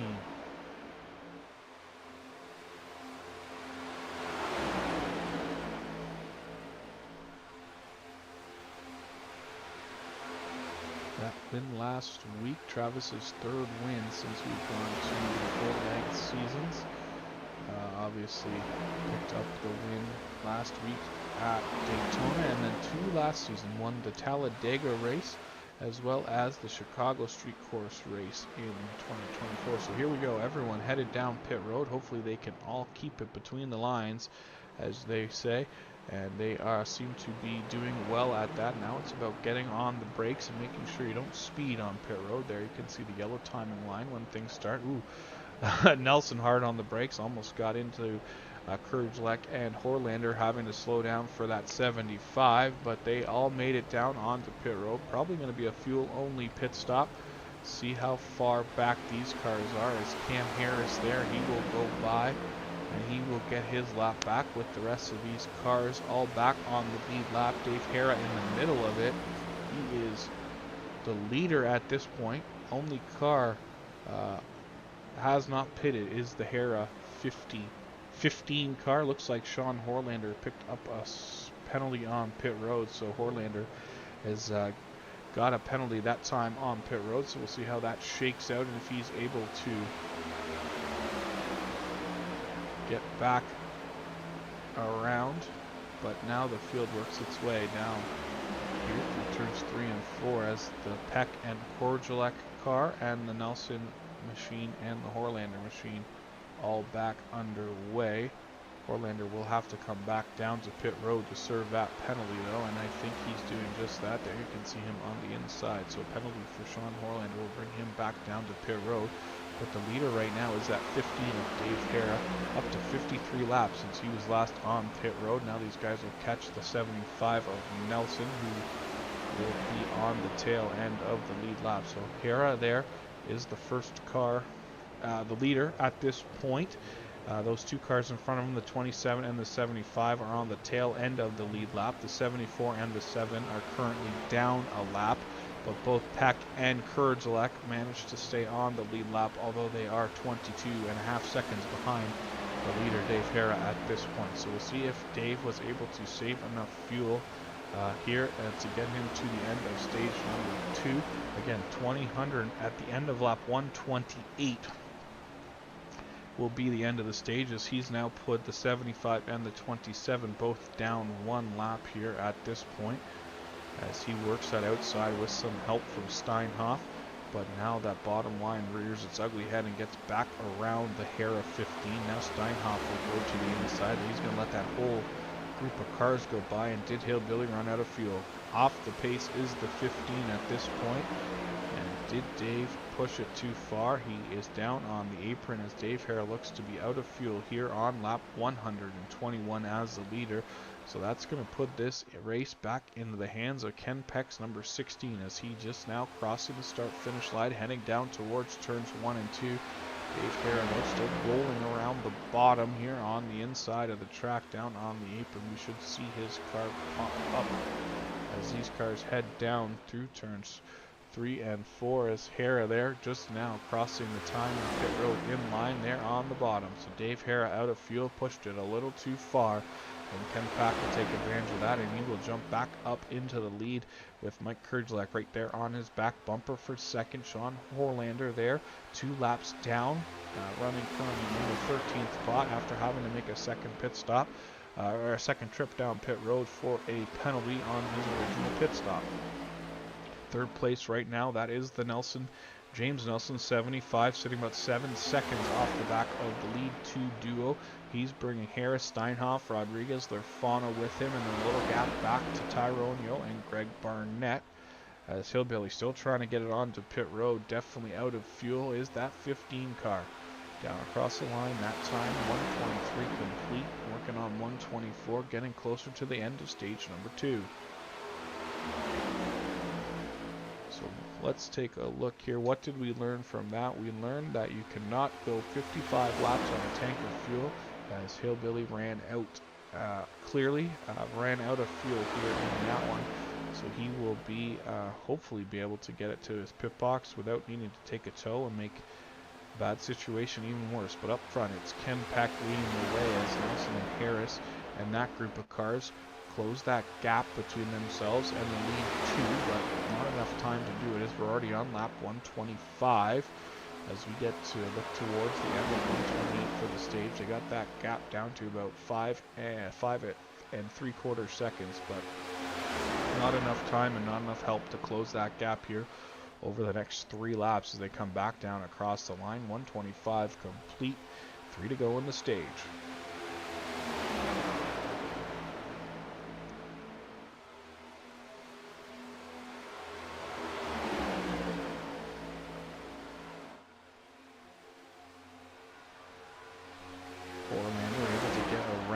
Guys, so currently only sitting 1 lap down to the leader there. That's 16 of Ken Pack, so Horlander in a spot to potentially take advantage of a wave around if he chooses to stay in front of this leader, and everyone else comes down pit road to get him back on the lead lap. But pit road closes that time across the line for the leaders as Ken Pack's 2 laps away from picking up his second stage win of the afternoon. And again, James Nelson really trying to track him down.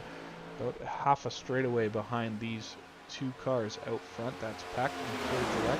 See if Kurgelak has anything for Ken Pack here over the last 1.5 miles at the end of stage 2. The one to go here in stage 2. That time at the line, Horlander continues to pull these 2 cars along. 1 lap down at this point for that 9 car. So not really fighting with the leaders, just kind of seeing if he can hold on and stay only 1 lap down instead of 2 at the end of stage 2. But Kurgelak doesn't seem to be in any hurry either to make a move. He, as I say that though, he looks to a little bit to the outside through 3 and 4, but not any run going, developing as they work off of turn number 3 and 4 back down to the stripe. This should be the win for Ken Peck in stage number 2. Here comes the second group of cars, led by Nelson, Harris, and Steinhoff, and the caution for completion of stage number 2 has been displayed, so Ken Peck will pick up his second stage win of the afternoon. He brings Kurgelak with him in second. Then the gap back to Nelson, Harris, Steinhoff, Rodriguez, Lorfano, Tyrone Yo, Greg Barnett, and Chad Snyder all rebound to pick up stage points here at the end of stage 2. Snyder looks like he is in the position to get the wave around, so Chad Snyder might pay the lucky dog here on this caution. We'll keep an eye on that. But again, stage win for the number 16 at Ken Peck as he will come down the back straightaway. Pit road will open as the pit stops will begin as everyone heads down to the apron in turn 3 and 4 to signify that they are coming to pit road.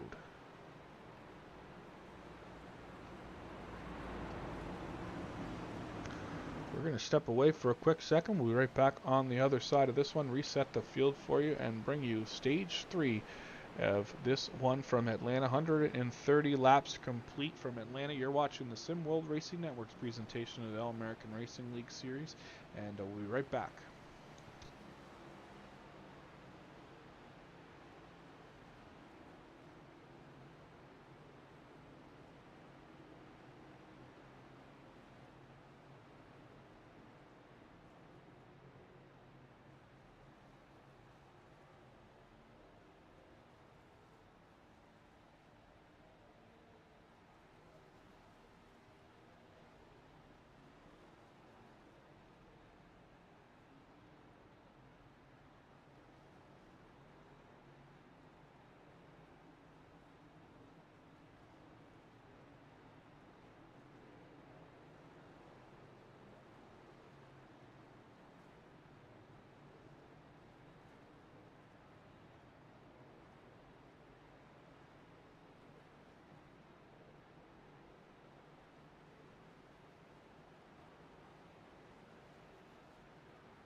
Welcome back to the Atlanta Motor Speedway, race number 2 of the 2025 All-American Racing League Cup Series season.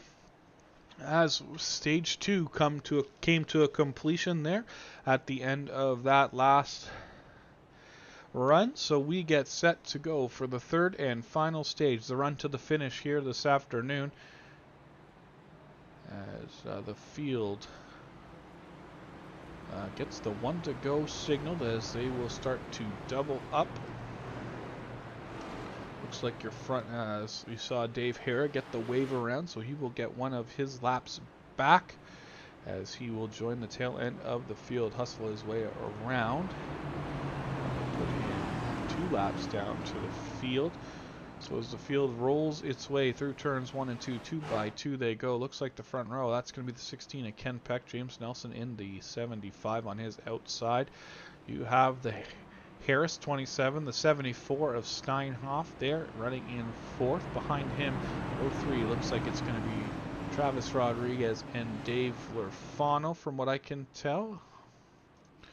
And then you got Greg Barnett and Tyrone making up row 4 on the inside of that 5th row. That's the Nelson 85. Still 4 laps down, unfortunately, at this point. Outside of him, looks like it's going to be the Horlander number 9, who's 1 lap down. And then you have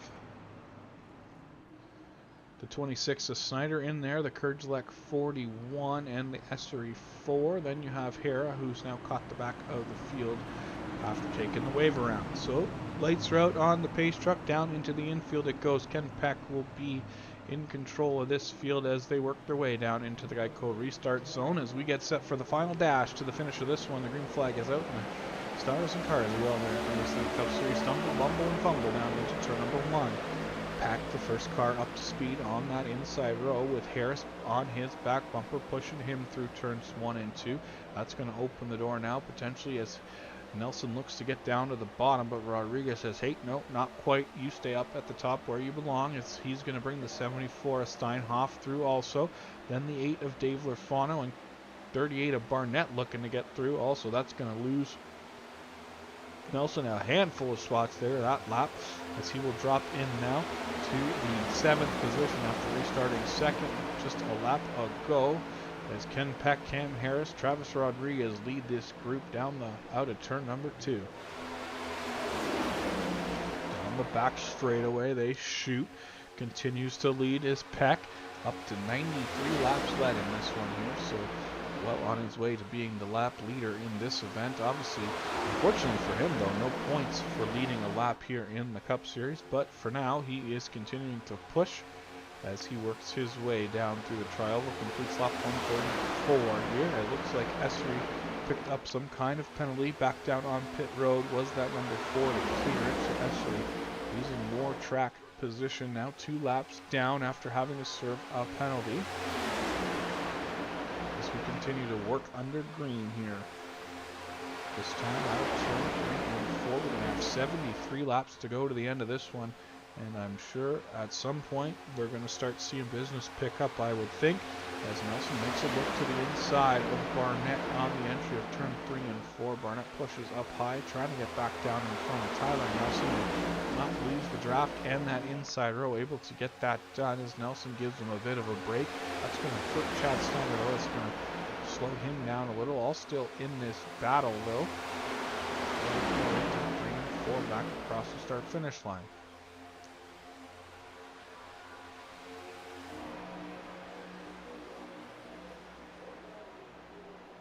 Tyler right up to the outside wall, going to let the cars all cycle by on the bottom as he is, as I mentioned, 4 laps down at this point, unfortunately. So just out there putting some laps in, getting some experience behind the wheel of that 85 Husky Camaro as they work their way again through 3 and 4. Quickly clicking off laps here as we got 71 to go this time at the line. Yes, sir, 71 laps to go. Now Kurgelek looks to the inside of Chad Snyder down the front straight, side by side into turn 1 and 2. Get pretty close without making any contact. So Snyder says, okay, let me slip in here behind you, Kurgelek. You lead the way as let's try to make our way to the front.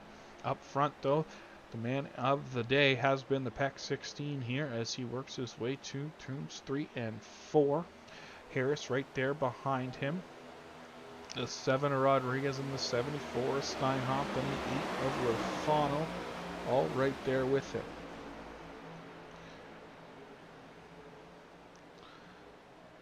Still single file is the field as they work around the solid red and white line around the bottom of this one.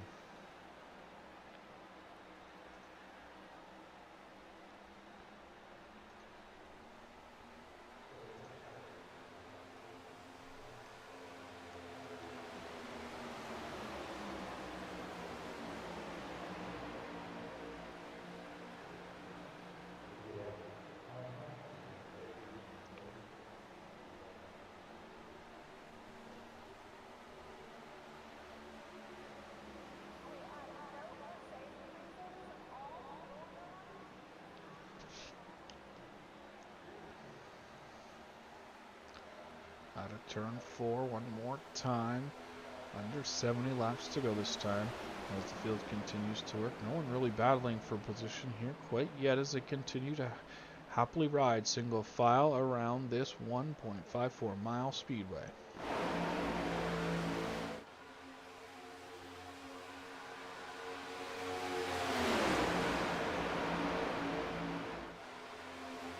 Looks like we have a new fast lap of the race. Also, just another thing, obviously, we're keeping an eye on here. As you can see, Kurgelek has improved his time. He's got a 2.9630 for Kurgelek, so definitely quicker. Here later in the race, we'll see who comes on top of the fastest lap of the afternoon and who gets awarded that single point towards the championship. But the man on top of the scoring pylons picked up the maximum points he can in stage wins today. 20 points will be added to Ken Pack's total at the end of this one as he's gone 2 for 2 in stage wins.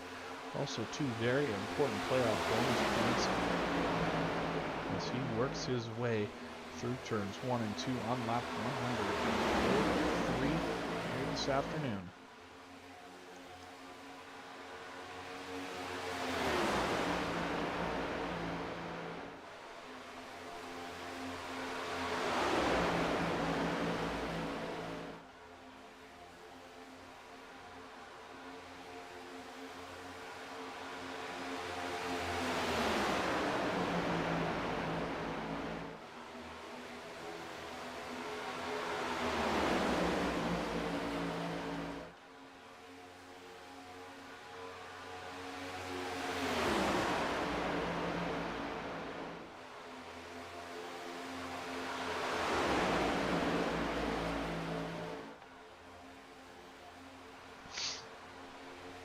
One thing while we have a second here, let's take a look at the All-American Racing Cup Series points coming into this one. Mike Kurgelek leads the way with 54 points over Greg Robinson's 51. Unfortunately, Greg not able to make it tonight. Took in a provisional, so we'll get some points for this one. But this is out on all the stage point opportunities, so he will more than likely drop from that second place point standings.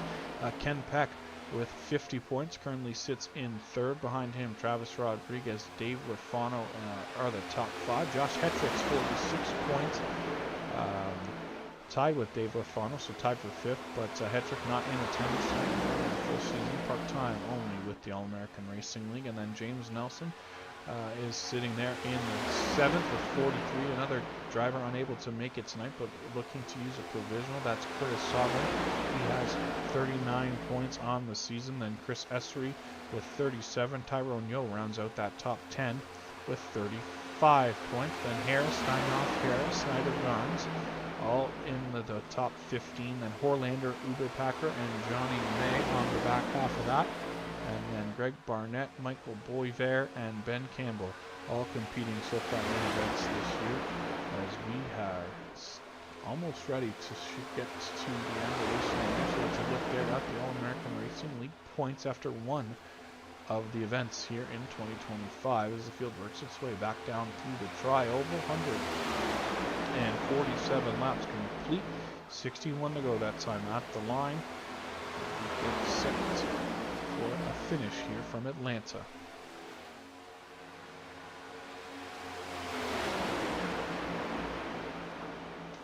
So again, just something to keep an eye on. Obviously, 50 laps is the distance that these cars can go on a tank of fuel. So it's already 17 laps into this run. So should be able to make it to the end on one more stop here from Atlanta. So we'll keep an eye on that and see how things play out. Obviously, a caution flag would change everything, but for right now, hopefully we can see some more green flag pit stop action. Definitely shook up the field, and you got to make sure you can get down in and off of pit road without any issues, whether that's hitting the pylon on pit entry, speeding on pit road, or just keeping it on the apron through turns 3 and 4 each time on pit entry. Now that you have to cross that white line heading into turn 3 and stay under on the apron under that white line all the way around turn number 3 and 4. So S3 there, that 4 car, obviously losing another lap to the field here, but I think he's 3 laps down at this point, causing a bit of a scramble for all these drivers. And we got some 2x2 racing a little in the top 5, as now Steinhoff will fall back in line. That is behind the Lorfano number 8, right in front of Esri, but on the outside now we got Kurzlek, I believe. And that's Barnett and Nelson looking at outside line as they head down the front straightaway outside of Esri and Steinhoff. Both looking to improve a position around the outside of the 74 of Steinhoff is that 75 and 38 car. Now they'll get some help potentially, as Kurzlek says. You mentioned me earlier, I want in on this fight, as he will be that 3rd car now on the outside line, seeing if they can get up some momentum to get around these 2 cars, the inside row. Definitely not like Atlanta, or it's not like Daytona, where you can get on that bumper and give a good shove, because these cars are definitely a handful here on this track. Even in the draft, it doesn't work the same as it does, but if you lose the draft, that's in that sense it works the same as you lose the draft and fall way off the back of the pack. But when it comes to being in 2 rows and pushing on that outside, just not enough help there for those 3 cars to make any forward progress, as now 2 of them will drop in line behind Steinhoff, between him and Essery. Now leave Mike Kurzlek kind of high and dry on the outside, as he will now be the only car in that top row, fending off the Essery 4 and hoping to stay in front of the Snyder 26, who is on the lead lap. Should be the tail end of Horlander is, 1 lap down. Tyrone Yo, the tail end of the lead lap, but he's 11, almost 12 seconds off the back of the leader. So lots more to do with Tyrone to keep it on the lead lap. But for right now, Horlander in that position to win the lap as a break. The first, 6 cars have kind of opened themselves up from that group there behind them. And that's what happens. I said that before. Once you get racing side by side, that the drag that's created by 2 cars side by side is enough to almost kill the momentum of the whole group that you're with, and they're working hard to get back on the back of that lead group and not fall too far behind. And now that they're back single file, should be able to get it done, as long as these 2 cars can stay hooked to the draft of the Horlander machine, as the 75 of Nelson again looks to the outside down the back straightaway, but ducks back in line in front of Steinhoff 74. Up front though, Ken Pack continues to lead the way. This will be his 116th lap of the afternoon on top of the scoring pylon, that time at the line. So we can see him continue to work here in front of Cam Harris, Travis Rodriguez, Dane Lorfano, and James Nelson in 5th, and then Ryan Steinhoff in 6th. Snyder will be the 7th place car there. He is behind the grave digger number 4 of Essery, who is 3 laps down, and then behind Snyder you have Horlander 1 lap down. Then you have the Michael Kurzlek 41 and the Barnett 38 all on the lead lap. So 51 laps to go that time at the line as we continue to work under green here from Atlanta. As the sun continues to set over the back straightaway about turn 2, as you can see the shadows getting longer and longer as we progress through 4 they go.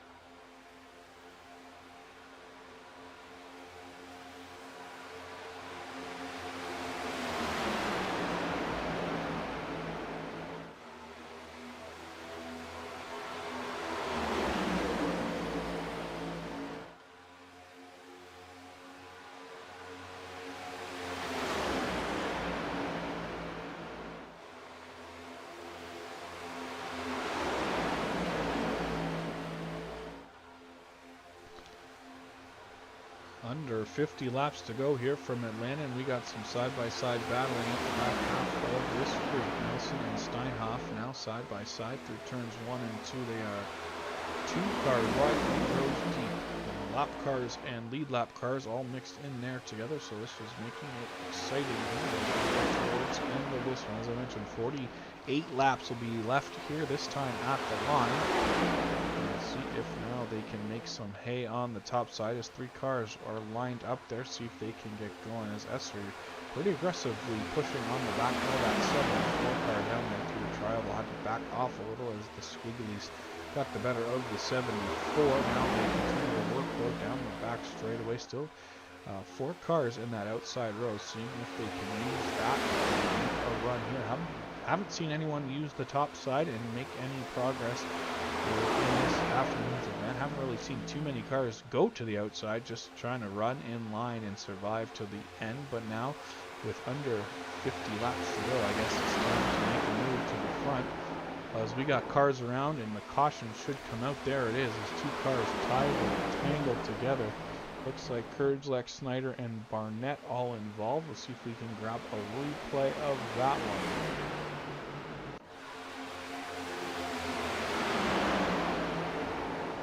Looks like Snyder just came up the track a little bit, got into the back of the Courage Elect machine, and that sent him up into the wall, and then unfortunately collected the corner at 38. So we'll see down here on the corner, Snyder just up enough to get into the back of that 41 car, and then nowhere to go for Barnett as he gets collected with the Courage Elect 41. One more look here from this one. What's happening with Barnett? Just nowhere to go. Gets into that Courage Elect machine not once but twice as Courage Elect slides back down the track in both those cars.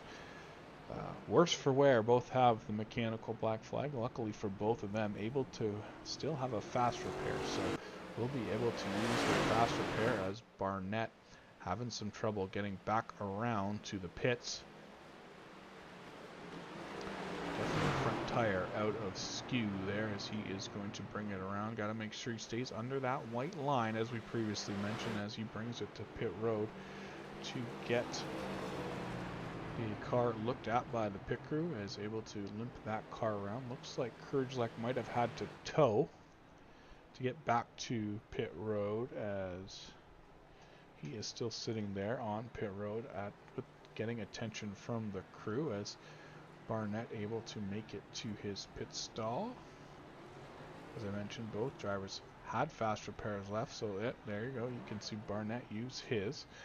So now we will see the race off of pit road. Looks like Steinhoff wins the race off of pit road. Looks like potentially a no tire stop for that number 74. So he had an 8.82 second pit stop, did the Steinhoff 74 to Ken Peck's 10.98. So that's the difference of going first to second to getting around that Ken Peck machine. So now Steinhoff will be in a position to be the leader once these lap cars clear themselves. Obviously Dave Heron now 1 lap down. Esri will move himself 2 laps down. They'll take the wave around here once they get back to the start finish line, but we'll have a new leader for the first time this afternoon. Ryan Steinhoff will be in control of the field. Once we go back to green flag, Ken Peck will be on his outside. Harris, Rodriguez, and Nelson look to be your top 5. So I think they should get the 1 to go signal this time at the line. As a few cars back onto pit road. Looks like Horlander and Barnett both back down to pit road. That should have got Horlander back onto the lead lap with the wave around. So Horlander back into a spot to contend for a win here this afternoon. So there you go. You can see the two wave around cars. Hera and Esri will get the wave around at this point, but Steinhoff and Ken Pack will be row number 1. Row number 2 will be Cam Harris and Travis Rodriguez. James Nelson will be inside of row 3. Outside him, the 26 of Snyder. Officer Lorfano will be in the 7th position. Outside him will be, that's the 85 of Tyler Nelson. Still 4 laps down, unfortunately, at this point. And there'll be Tyrone Yo in that 2 car in that next row. No one out there beside him quite yet, as some cars still making their way off of pit road. You got Horlander, Essery, and Hera to join the tail end of the field. Up front, though, Steinhoff is in the control car. He will be the first car to fire once they hit the Geico restart zone. Ken Pack to his outside, looking to retake the lead here at some point to get control of this one as he looks to pick up, again, his first All-American Racing League win. As the field rolls around, pace truck, should be headed towards the safety of the infield, as the field will go green this time out of turn 4. Steinhoff in position as the inside car. Outside him is the Ken Peck 16. And again, Harris and Rodriguez, Nelson and Snyder. Green flag back in the air. Not the best jump for the Steinhoff 74. Looks like Ken Peck kind of nosed ahead there at the line, but Steinhoff on the bottom will get a good run down into turn 1 and 2. He's going to get help from Harris and Nelson. Ken Peck saying, hey, Travis, get on that bumper and give me a push down the back straightaway. And it's now Steinhoff clear of the Peck 16, but not going to move off that bottom groove because it's not quicker around the top here at Atlanta. So now Steinhoff in position to keep the lead. Obviously, remember, keep in mind, no tires for that no tires for that 74 car, so that is going to be a handful here as we get towards the end of this one. Peck able to get back down to the bottom, but he's going to fall to 4th now. It's going to be Nelson, Harris, and Steinhoff in front of him as they work down the back straightaway. Obviously, 2 QFRL regulars in Peck and Nelson, see if they will work together and try to make a run here on the top side. Nothing developing yet as Snyder now up sneakily into the top 5 with Lorfano behind him in 6th. Esselin down a few laps still sitting in that. Running in the 7th car on the track, but currently, as I mentioned, 2 laps down. So that's going to put Travis Rodriguez in 7th as these 2 cars continue to work together. But Steinhoff and Harris have opened up a bit of a gap back to the 2nd place car, that time, the 3rd place car, down the back straightaway. That gap's going to get closed right back up in turn 3 and 4 as they work back down across the line. 40 to go this time for the field as they make it back to the start-finish line.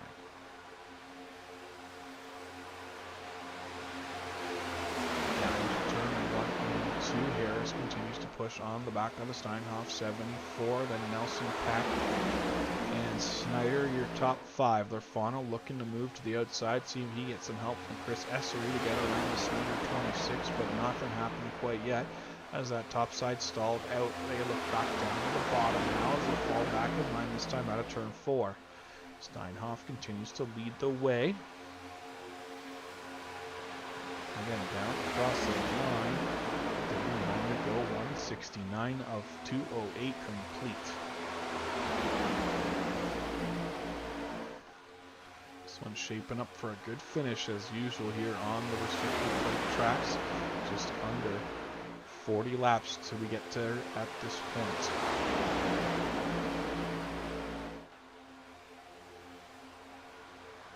Outside line forming back up, being led by Lorfano, Essery, Rodriguez, and Hero. Not able to make it much ground up on the front straightaway. Still looking to the outside now as Hera has dropped to the inside. As Hera now in the position to get the wave around, or the lucky dog if the caution were to come out. Again, as he's not in the caution. Take a look a little further back here. Keep an eye on these cars running too wide. It's still Steinhoff, Harris, and then the 75 and Nelson, the 16 of Pack. Now the top side able to get some momentum as Lorfano has been able to clear Snyder on the inside. Still sticking to that top side. Hasn't tucked down. tucked down to the bottom yet. This time on the entry of turn 3 and 4, still riding up a little higher. See if Snyder's going to be able to get back. Even Stevens off of turn 4, not quite as Lorfano still has a bit of a gap on the inside of Snyder. Good push from the 4 through the tri-oval. Here as we get late in this one, things are heating up as we work our way down through turn 1 and 2. Down the back straightaway, that outside line continues to roll. Now Esri able to get clear of Snyder's 26, but Rodriguez still side by side with him as they work down through 3 and 4. Now the bottom gets that run back around the inside of Esri. It looked like Lorfano might have thought about going down to the bottom, but he stays up on the outside as they continue down into turn 1. Now Snyder able to use that bottom to his advantage. He's going to pull even with 8 out of turn number 2 and down the back straightaway. See if the 8 can use that top side momentum and a good push from the 4 to get back around the 26. Not able to get it done. Now Snyder right on the red line. Almost gets into the back of the 16 of Peck. That's going to cause him to check up, and that's going to put momentum on the side of the 8. Down across the line, 174 complete, 34 laps to go here.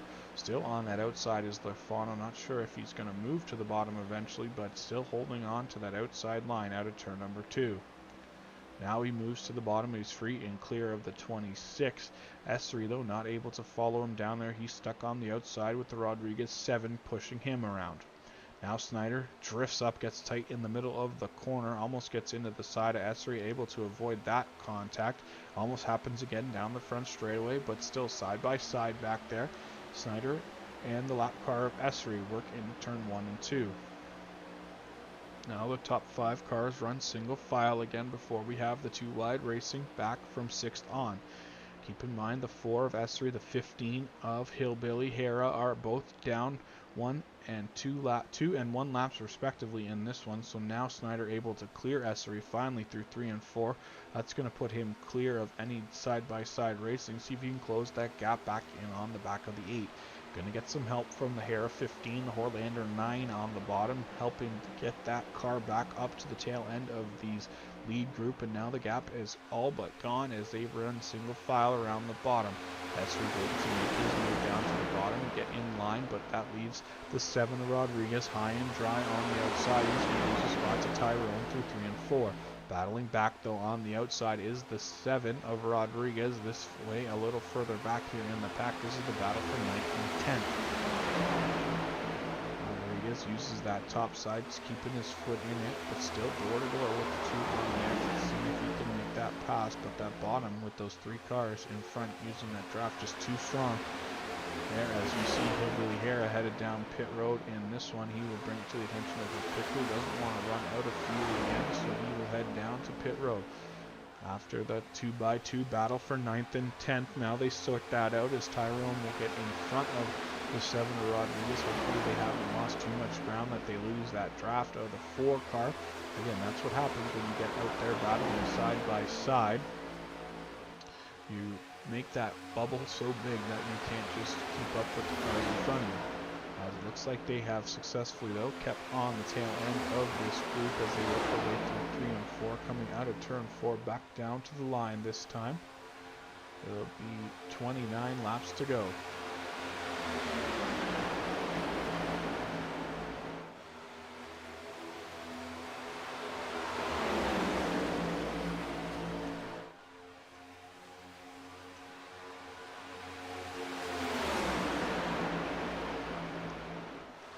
Turn 1 and 2, Steinhoff continues to lead the way over Harris. Nelson, Peck, Lorfano, Snyder, Horlander, then Barnett is in the mix there. Then you have the SU4, 20 to go that time at the line.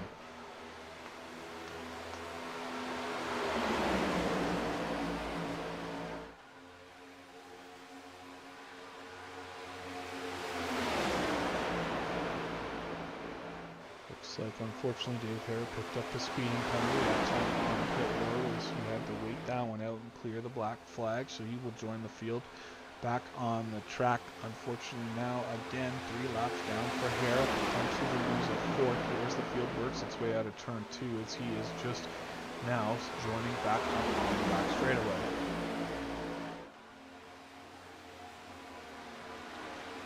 Bob and weaving a little further back in the pack, trying to keep the cars above that red and white line. As we talk off the top of the broadcast, can you advance your position below that line? If you get forced down there, that's one thing, but using it to move ahead of a car in front of you and not being appreciated and will result in a potential penalty. Hopefully we don't see that develop here as we go through turns 3, 1 and 2 back down the back straightaway. Field gets all jumbled up now because of the Hera machine joining back up at the wrong place at the wrong time type of thing, and a bunch of cars able to clear. The first 4 cars were able to clear, and now Lorfano caught on the outside. He's got some help from Snyder, but Hera and Horlander able to get by anyway. Remember, that's that inside line with them. That's going to move Lorfano and Snyder back to 7th and 8th now as they continue to try to get that sorted out. Now Snyder will get by Lorfano on the inside. And he will now move to the bottom line, drop in line behind Snyder. Sorry, that's Hera. Gets it away. He will move to the top side and let these lead lap cars slip by on the inside down through Cryoval. 24 to go. That time at the line. Steinhoff continues to lead his 20th lap led of the race. 6 different leaders on the afternoon. Atlanta.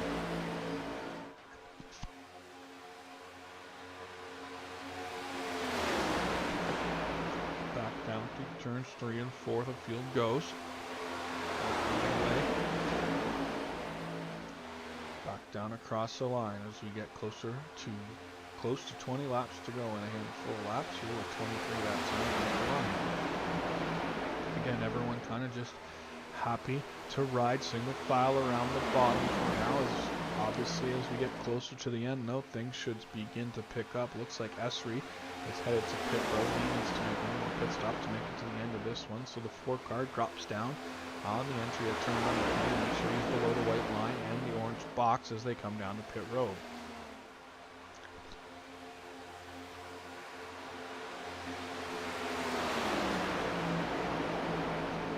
Through 1 and 2 they go. Steinhoff continues to lead the way. Harris is still right there on his back bumper. Oh, not giving up much room and looking for a mistake here late in this one. Nelson right there too, and race leader or race dominator earlier in the evening, and Ken Peck sitting in 4th as he has Sean Horlander, who now is back on the lead lap, running in 5th spot. And some of these drivers looking for their first ever All-American Racing League full season win, Steinhoff being one of them.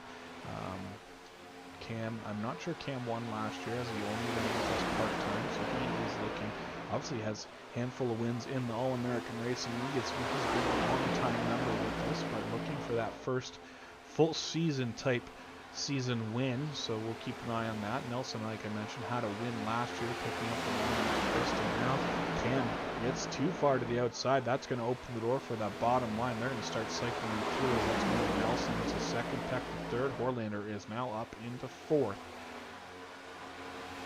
And Tears Curse gets the best of Cam Harris as now Nelson goes to work on the back bumper of the 74. See if he can rattle the cage with that 74. Keep in mind, no tires under that last pit stop for Steinhoff, so got to be careful with these old tires. Not like one of the old tires at Daytona and Talladega. Definitely an advantage to taking fresh tires when you get the chance here at Atlanta. Even though the track is freshly paved with lots of grip, it still comes down to having that grip in those tires to get you around here. Obviously learned some of that this past Tuesday in the AARL Xfinity race. That was pretty exciting and fun to be part of, and then we'll look to be part of the truck race, the All-American Racing Truck Series, going live this Sunday evening for their 2nd race of the season. But before we get there, we got to get through this. Steinhoff now goes to the bottom as he's going to hold that bottom line, but here comes Nelson and Ken Peck on the top side. They're going to make a big move to the front. Obviously, Nelson able to clear it, but Peck not quite clear. Will Nelson work with Peck to try to bring him by, or will he slip down to the bottom? A little of both that time through the tri-oval. Now he's going back to the bottom, and leave Ken Peck on the high side by himself, and that is not going to be the place to be, as Ken Peck will follow in the footsteps of the 27 and go front to back here late in this one. Only 17 to go. Tough time. Going to be a hard time recovering from that. That's going to move Nelson to the point. Steinhoff now back to second after leading 26 laps. Now Steinhoff gets up to the outside. That's going to move Horlander through. Steinhoff hard right-hand turn, left-hand turn back down to the bottom. Going to cut the nose off the Snyder 26. Obviously Chad not very happy with that. Still bumping and shoving. Now Steinhoff will slide back up in front of the field, and big accident there going into turn number 1. A lot of cars involved in that one. We'll take another look, see what happened here in this one. Definitely not enough room there, as the 74 didn't think the 26 was still coming inside, and then just went for one heck of a ride hard into the outside wall, and then cars continue to wreck after that. So we'll take a look at some of the other cars involved in this one, so you can see Steinhoff shoots right back up, gets Ken Peck, and I don't know what happened. He might have got a piece of Dave Lorfano too, as he ended up going the wrong way. So we'll take a look and see what happened. Hera down on the bottom got into the 7, who then got into the 8 car, spinning those 2 cars and getting them up in the wall. So keep an eye on that 15 car right down on the line. Gets into the 7 when he checks up, and then the 7 gets into the 8. The 8 unfortunately rolls back down and collects Tyrone Yo, and then Ken Peck got a piece of the 74 and he came shooting across the track. Just nowhere to go up there on the top. I think the luckiest of them all was Snyder, because he gets a piece to start the 74 spinning, then the 74 nudges his back bumper and able to hold on to it and continue there. Some damage on the front of that one, the right front there you can see on the Snyder machine, but nothing too crazy, and a really good break I think for that Snyder car. As much contact as the 74 made with the back of it, keeping it pointed in the right direction with that power slide through turn 3 and 4 was pretty spectacular. Let's take another look here, so you can see comes back down across the nose and just gets a piece of it, and Snyder's wheels that car out of that spin and keeps on going. Doesn't lose any positions there on that incident. So caution out here this afternoon. 14 laps to go here under caution. Obviously a bunch of cars on pit road having to get the damage fixed. Looks like Steinhoff got a mechanical black flag. Tyrone got the mechanical black flag. Couple of black flags for pit stop incidents. Looks like Rodriguez and Barnett both have regular black flag. So we'll see if they're able to get those cleared before the field comes back around.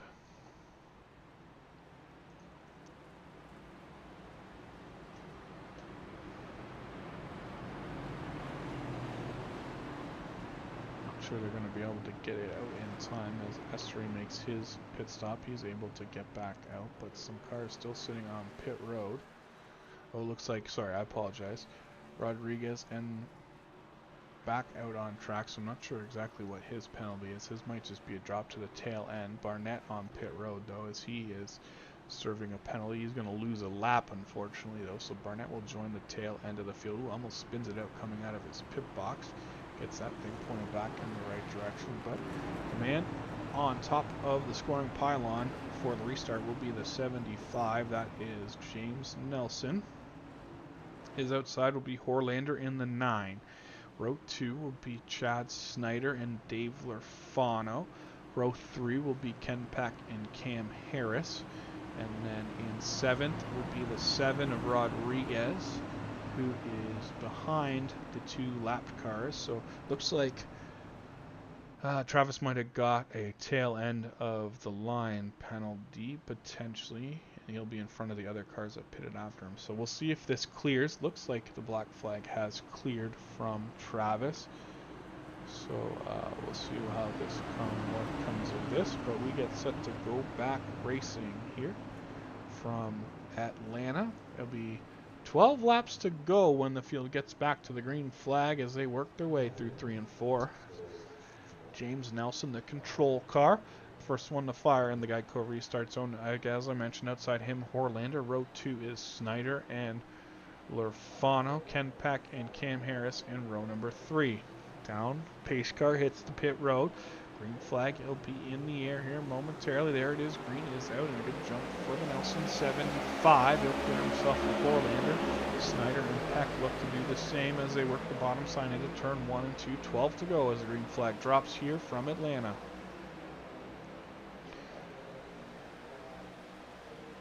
Through turns 1 and 2, Nelson, Snyder, Peck able to clear Horlander on the inside, but Horlander's going to get a big push from the back of the 8 car down the back straightaway, as that is the battle for 3rd and 4th. 5th, though, is right there, as that is Travis Rodriguez looking to the inside of both of them. That 15 car, that is Dave Hillbilly Hara. He is not on the lead lap at this point as they continue to battle down into 1 and 2. Horlander still stuck on the outside with Lorfano, making up a little bit of ground, trying to get back by the Hara 15. Not able to get it done quite yet. Now that run stalls out. The bottom is going to keep on moving, though, as they will get back clear. Up front, though, Nelson Nelson continues to lead the way over Snyder, Peck, and then Harris sits that 4th car. He is not on the lead lap, but he's got Rodriguez behind him. Horlander, the next car on the lead lap, then Lorfano, then I believe that's the 38 of Barnett, but he is also down 1 lap, so that'll put Cam Harris as the next car in position in 7th position. Now Horlander able to make that top side work. He's going to clear the 15 of Dave Hara, trying to bring Lorfano with him, but the bottom will get that run back down the straightaway. James Nelson has opened up a bit of a lead here over his 2nd place competitor. Now Tyrone Yo, the lap car, he'll try to stay right up to the top. They're going to go 3 wide momentarily to get by Tyrone. Almost bounces it off the wall into the side of the 27. But down the back straightaway, the momentum on the top side. A lot of cars getting pushed around up there. Horlander now even with 2nd spot. He's got Lorfano and Cam Harris pushing him through turns 3 and 4. A big bump from the 8 car got the 9 out of shape. That's going to stall that run a little bit, but now the 16 and the 26 kind of hook up as they will bump their way back towards the front. 8 to go that time at the line. Nelson in the catbird seat, though, right now, sitting clean and free out front by himself as they battle for 2nd, 3rd, 4th, and 5th. Throw it under a blanket. We got 4 cars. Make that 5 cars in that battle as the 27 looks to join that outside line. He's got help from the 7. Through turn 3 and 4 they go. Nelson still in control this one, but now he's got Snyder right on his back bumper. A big push from the 16, and we have another caution here. As you can see, that was just a matter of time. And then Tyrone Yo drives right into the 16 of Ken Peck from about 10 cars behind. Not sure how he didn't get slowed down enough there, but calamity ensues again here as we'll take a look at the replay. As, excuse me, looked like Snyder got a push from the 16 and then got up into a Lorfano 8 as they worked their way down the front straightaway. So there's the push from the 16 into the, or from the 16 to the 26, and then 8 had nowhere to go, and then here comes Tyrone flying in there, making things worse for Ken. Take another look here at this one, as we'll take a couple more looks here. As you can see, watch the 16 get into the back of the 26 right there, shooting him up into the 8 in hard contact with the ball for the 8 car. Looks like Horlander able to clear Nelson, though, before the caution came out, so he should be the leader in this one. We'll take another look here. Let's take another quick look. So watch again. The 26 up into the 8 makes hard contact, and the 27 and the 15 get together. The 26 goes spinning. The 16 gets hit again by the 2. So a little bit of everyone involved in that one, as lots of damage to more cars, but Sean Horlander is the guy who comes out on the right side of that, as he will be the leader after turning the caution with that big run down the front straightaway. Greg Barnett, great evasive driving to get through there. He should get the lucky dog, I would think, based on that.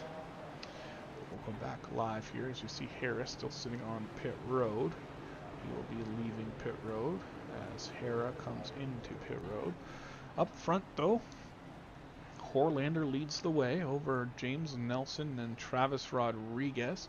And then once they sort this back out, it should be Harris, Ken Peck, sitting on pit road getting some repairs done. No fast repair for Ken, so he's going to have to let them work as much of that damage out of that 16 as they can.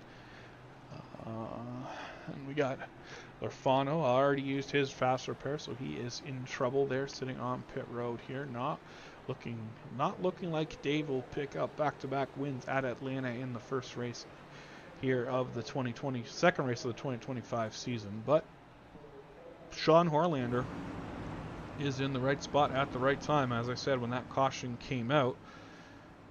In front of the 75 of Nelson here as we get down to the nitty-gritty end of this one. So Horlander leads the way under caution. I would think they're going to get the one-to-go signal from the starter this time.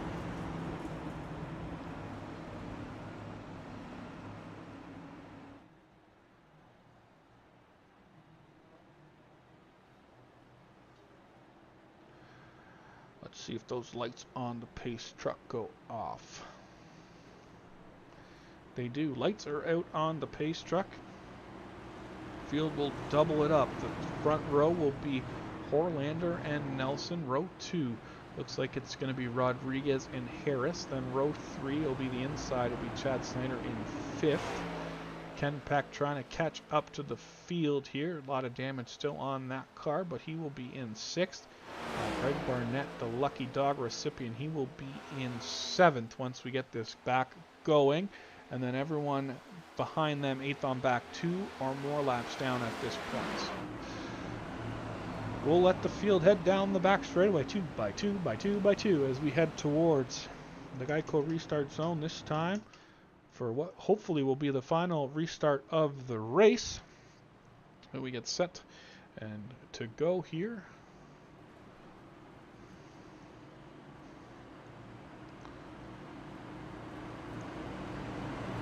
Should be 3 laps to go once they get back around here. So 4.5 miles to settle this.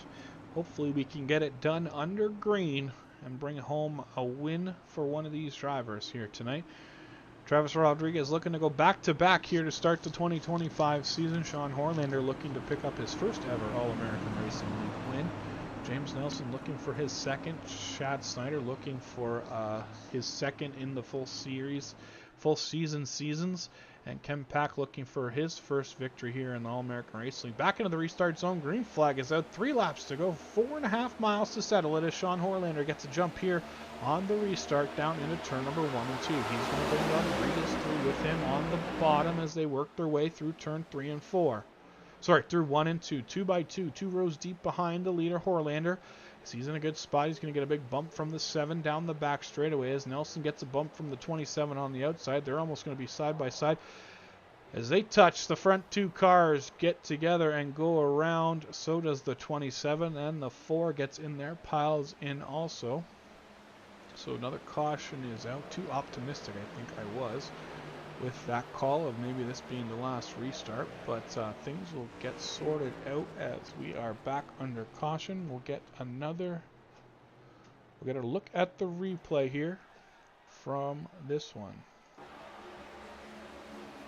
we'll have to get a better view of this. Good view. Sorry, let's cue it up one more time. So let's see here as they head down into turn 3. Oh, it looks like the 7 just got up into the side of the 75 that turned down into the 9. So we'll take another look at that. So you see the 7 just kind of drift up on corner intervals into the back of the 75, and that was enough to send the 75 down into the 9. Really deep in the chase game. A little bit of both. I think one car came down, one car came up, and they just made contact. That's going to put the 75, or the 7 to the lead of this one. So a lot of damaged equipment out there on the track right now, but the Travis Rodriguez looking to go 2 for 2 here in the first 2 rakes of the season has take another look here at the replay. So cars just don't know where to go once the traffic got blacked up as S3 involved again. Unfortunately, no fault of his own, just no place, no time. Again, we'll take another look here. Nowhere to go. I mean, just gets into the side of the 75, so he will Bring it back down to his pit crew, have them work on it a little more, see if he can get to the end of this one. 2 laps down, but running in the 6th spot now after all these cautions. So definitely shaking things up at the top. Rodriguez, though, the leader of this one. So this should be the first attempt at, I believe, 3 green-white checkers here tonight. So we'll see how this one plays out here. Should be getting the 1 to go signal. It's going to put Rodriguez and Snyder on the front row. Ken Peck will be inside row 2. We got Greg Barnett in that 4th position in his number 38. And Cam Harris will be on the inside in 5th. So top 5 cars all on the lead lap. The 7, the 26, the 16, the 38, and the 27. Everyone else 2 or more laps down at this point. 6th place right now is Chris Essery. 7th looks to be the 15 of Dave Hara. Then you got Tyrone Yo and Tyler Nelson still out on track in this one. So looks to be about 2, 4, 6, 7, 9 cars still out on track here to finish this one up, but we got a doozy of a finish coming here as we get set to go back racing here, as this time they work through 3 and 4. Control car is that number 7. That is Travis Rodriguez. He will look to bring the field down to the green flag in that Geico restart zone. So any 5 of those cars there, the 7, the 26, the 16, the 38, and the 27, all on the lead lap with a chance to win this with 3 laps to go. Will be 2 to go when they get back to the green flag. See if we can get to the end of this one.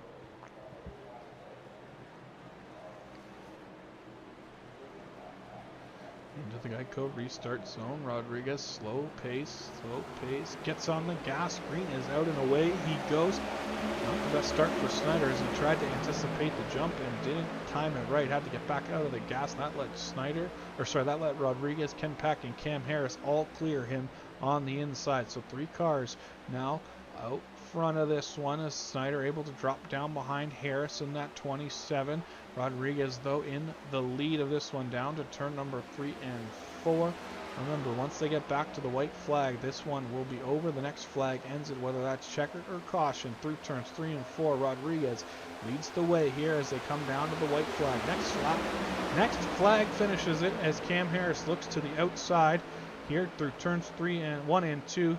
Rodriguez up to block him, but goes hard to the bottom. Cam Harris to the front of this one is Rodriguez. Now back in 2nd spot. Harris back up to block Rodriguez. Now Harris goes back to the bottom. Rodriguez and Essery go 3 wide through the turns 3 and 4 as they work their way out of turn 3 and 4. Harris controls this one, though, as the run on the outside as they bump. Oh no, Rodriguez scores the win over Chad Snyder by the hair on his chinny chin chin. Back-to-back wins for that number 7 car here to start the 2025 season. Contact between himself and Cam Harris coming to the checkered, though, as we will take a replay look at the contact, but Travis Rodriguez picks up win number 2 of the 2025 season. There's another look at them coming to the line. So Harris just moved up and got into the Rodriguez number 7. And that ended the night for the 27. He was able to come home in 4th after in that one, but we'll take another look here and watch this one as they come down to the line. So there you can see the contact, but enough to hold off the 26 charging on the outside. Rodriguez goes to victory lane over Chad Snyder and Ken Peck.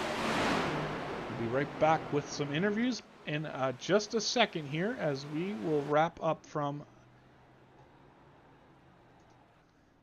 Atlanta momentarily.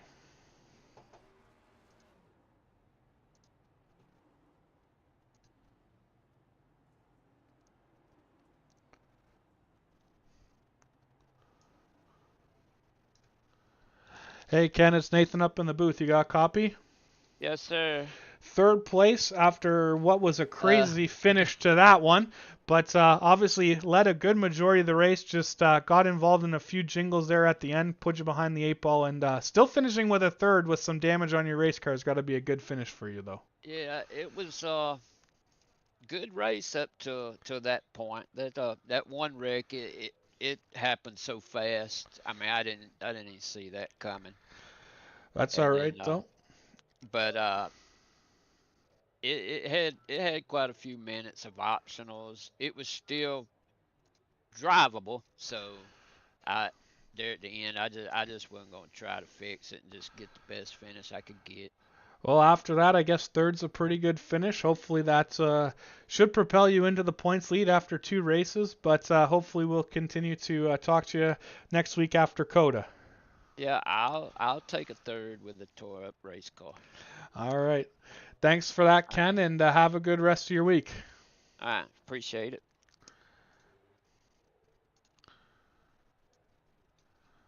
That was second place finisher Ken Peck. Now we'll grab a third place finisher Ken Peck. We'll grab a second place interview here with Chad Snyder. 1 second. Hey, Chad, it's Nathan up in the booth. You got a copy? Yes, sir, I do. First off, welcome back. I'm glad you're feeling better. Know you had a bit of a health concerns there at the start of the year, but glad to have you in the field. In second place here at the chaotic finish. Almost got it at the end, but second's got to feel pretty good. Yeah, man, it feels really good, and I appreciate the sentiment. Yeah, I had a really rough January, and honestly, kind of lucky to even be sitting here. So I appreciate the thoughts on that. Yeah, chaotic race. I definitely have some apologies to make to a few guys out here that I feel like I probably could have had a little more patience and not ended their race, but we'll handle that on the back end. But yeah, after a really disappointing run at Daytona, it feels really good to come away with second here, even if it was just by a hair's breadth to my buddy Juggles there. But he did a hell of a job on that last restart, and I did not. I really screwed that last restart up, so I was lucky to get back to second. But yeah, just feels good to come out of here with a good finish. All right. Well, again, congrats, and glad to have you back. And hopefully, we'll talk to you a bunch more this season in these top 3 interviews. Yes, sir. And I just want to take this moment. I want to thank BJ Anderson with Rebellion Graphics for being on the car for another season. And also want to thank Noah Owens over at Blues Race Designs. All right. Thanks a lot, Chad, and we'll have a conversation here hopefully the rest of the year with you. Sounds good, man. Thanks for all you do. All right, that was runner-up Chad Snyder, and now we'll get a word with tonight's winner and back-to-back wins here to kick off the 2025 season, Travis Rodriguez. Hey, Travis, it's Nathan up in the booth. You got a copy? Yeah, buddy. 2 for 2 to start the 2025 season. That's got to be pretty special, I'd think. Oh, but that was more intense finishing that than the 500 was. Well, you had the lead coming to the white flag, and then obviously Cam made a pretty strong move in 1 and 2 to get below you, but you didn't give up, and then you got a good push down the back straightaway to get back door to door and just edged out the win over a hard charging Chad there for second. But start the year off with 2 of 2 wins for a guy who prefers road course racing. You certainly figured out this plate track racing here. 3 wins so far on the plate tracks in the last couple years, and then going to COTA next week, looking to be a favorite there for 3 in a row maybe. Oh, dude, I'm gonna say this out loud, and it's gonna hurt me if I don't. I want all of the road courses. The super speedway stuff is fun. The super speedway stuff, we're all kind of competitive and kind of hang with each other there. But I want all the road courses. I want them. I'm going to do everything I can to take them, and we're gonna see how this goes. All right. Well, hopefully we can talk to you for the 3rd week in a row next week on top of the podium. But a hell of a start to the year, and hopefully this momentum carries you right through to the end of the season. But congrats again, 2 for 2 on the year, and hopefully we can keep talking to you for the rest of the season. Yeah, buddy. Thank you. All right. That was tonight's winner, Travis Rodriguez. Again, 2 for 2, both plate wins here to start the 2025 season. We'll take a quick look at the rundown for the field here. What turned out to be quite the chaotic end to this one. Let's see here if we can bring up the results if I push the right buttons. Here we go. There they are on the screen. So the Atlanta 320 finishes, of course, with the winner, Travis Rodriguez, picking up his second win of the row in a row over Chad Snyder in his number 26 by 3/100ths of a second, almost 4/100ths of a second, the gap from first to second. And then Ken Peck, only 900ths of a second off of that, coming home in third. And then Cam Harris with that contact at the line, getting unfortunately headed the wrong way across the line. He ended up in fourth. Greg Barnett comes back to a strong fifth place finish for him after being down a lap with probably about 6 or 7 laps to go. Ends up with a top 5, so great finish for him. And then S3 comes home with a sixth place finish, 1 lap down to the field. And then Sean Horlander leading late, unfortunately got together with James Nelson there at the end in a bit of a chaotic entry to turn number 1. Himself, Horlander in 7th, Nelson in 8th. Dave Hare battles back to a 9th place finish after missing the grid and having to start from pit road. Tyrone Yo a solid 10th place tonight in that number 2 car. Then Tyler Nelson and Dave Lorfano, both 11th and 12th. Ryan Steinhoff comes home in 13th.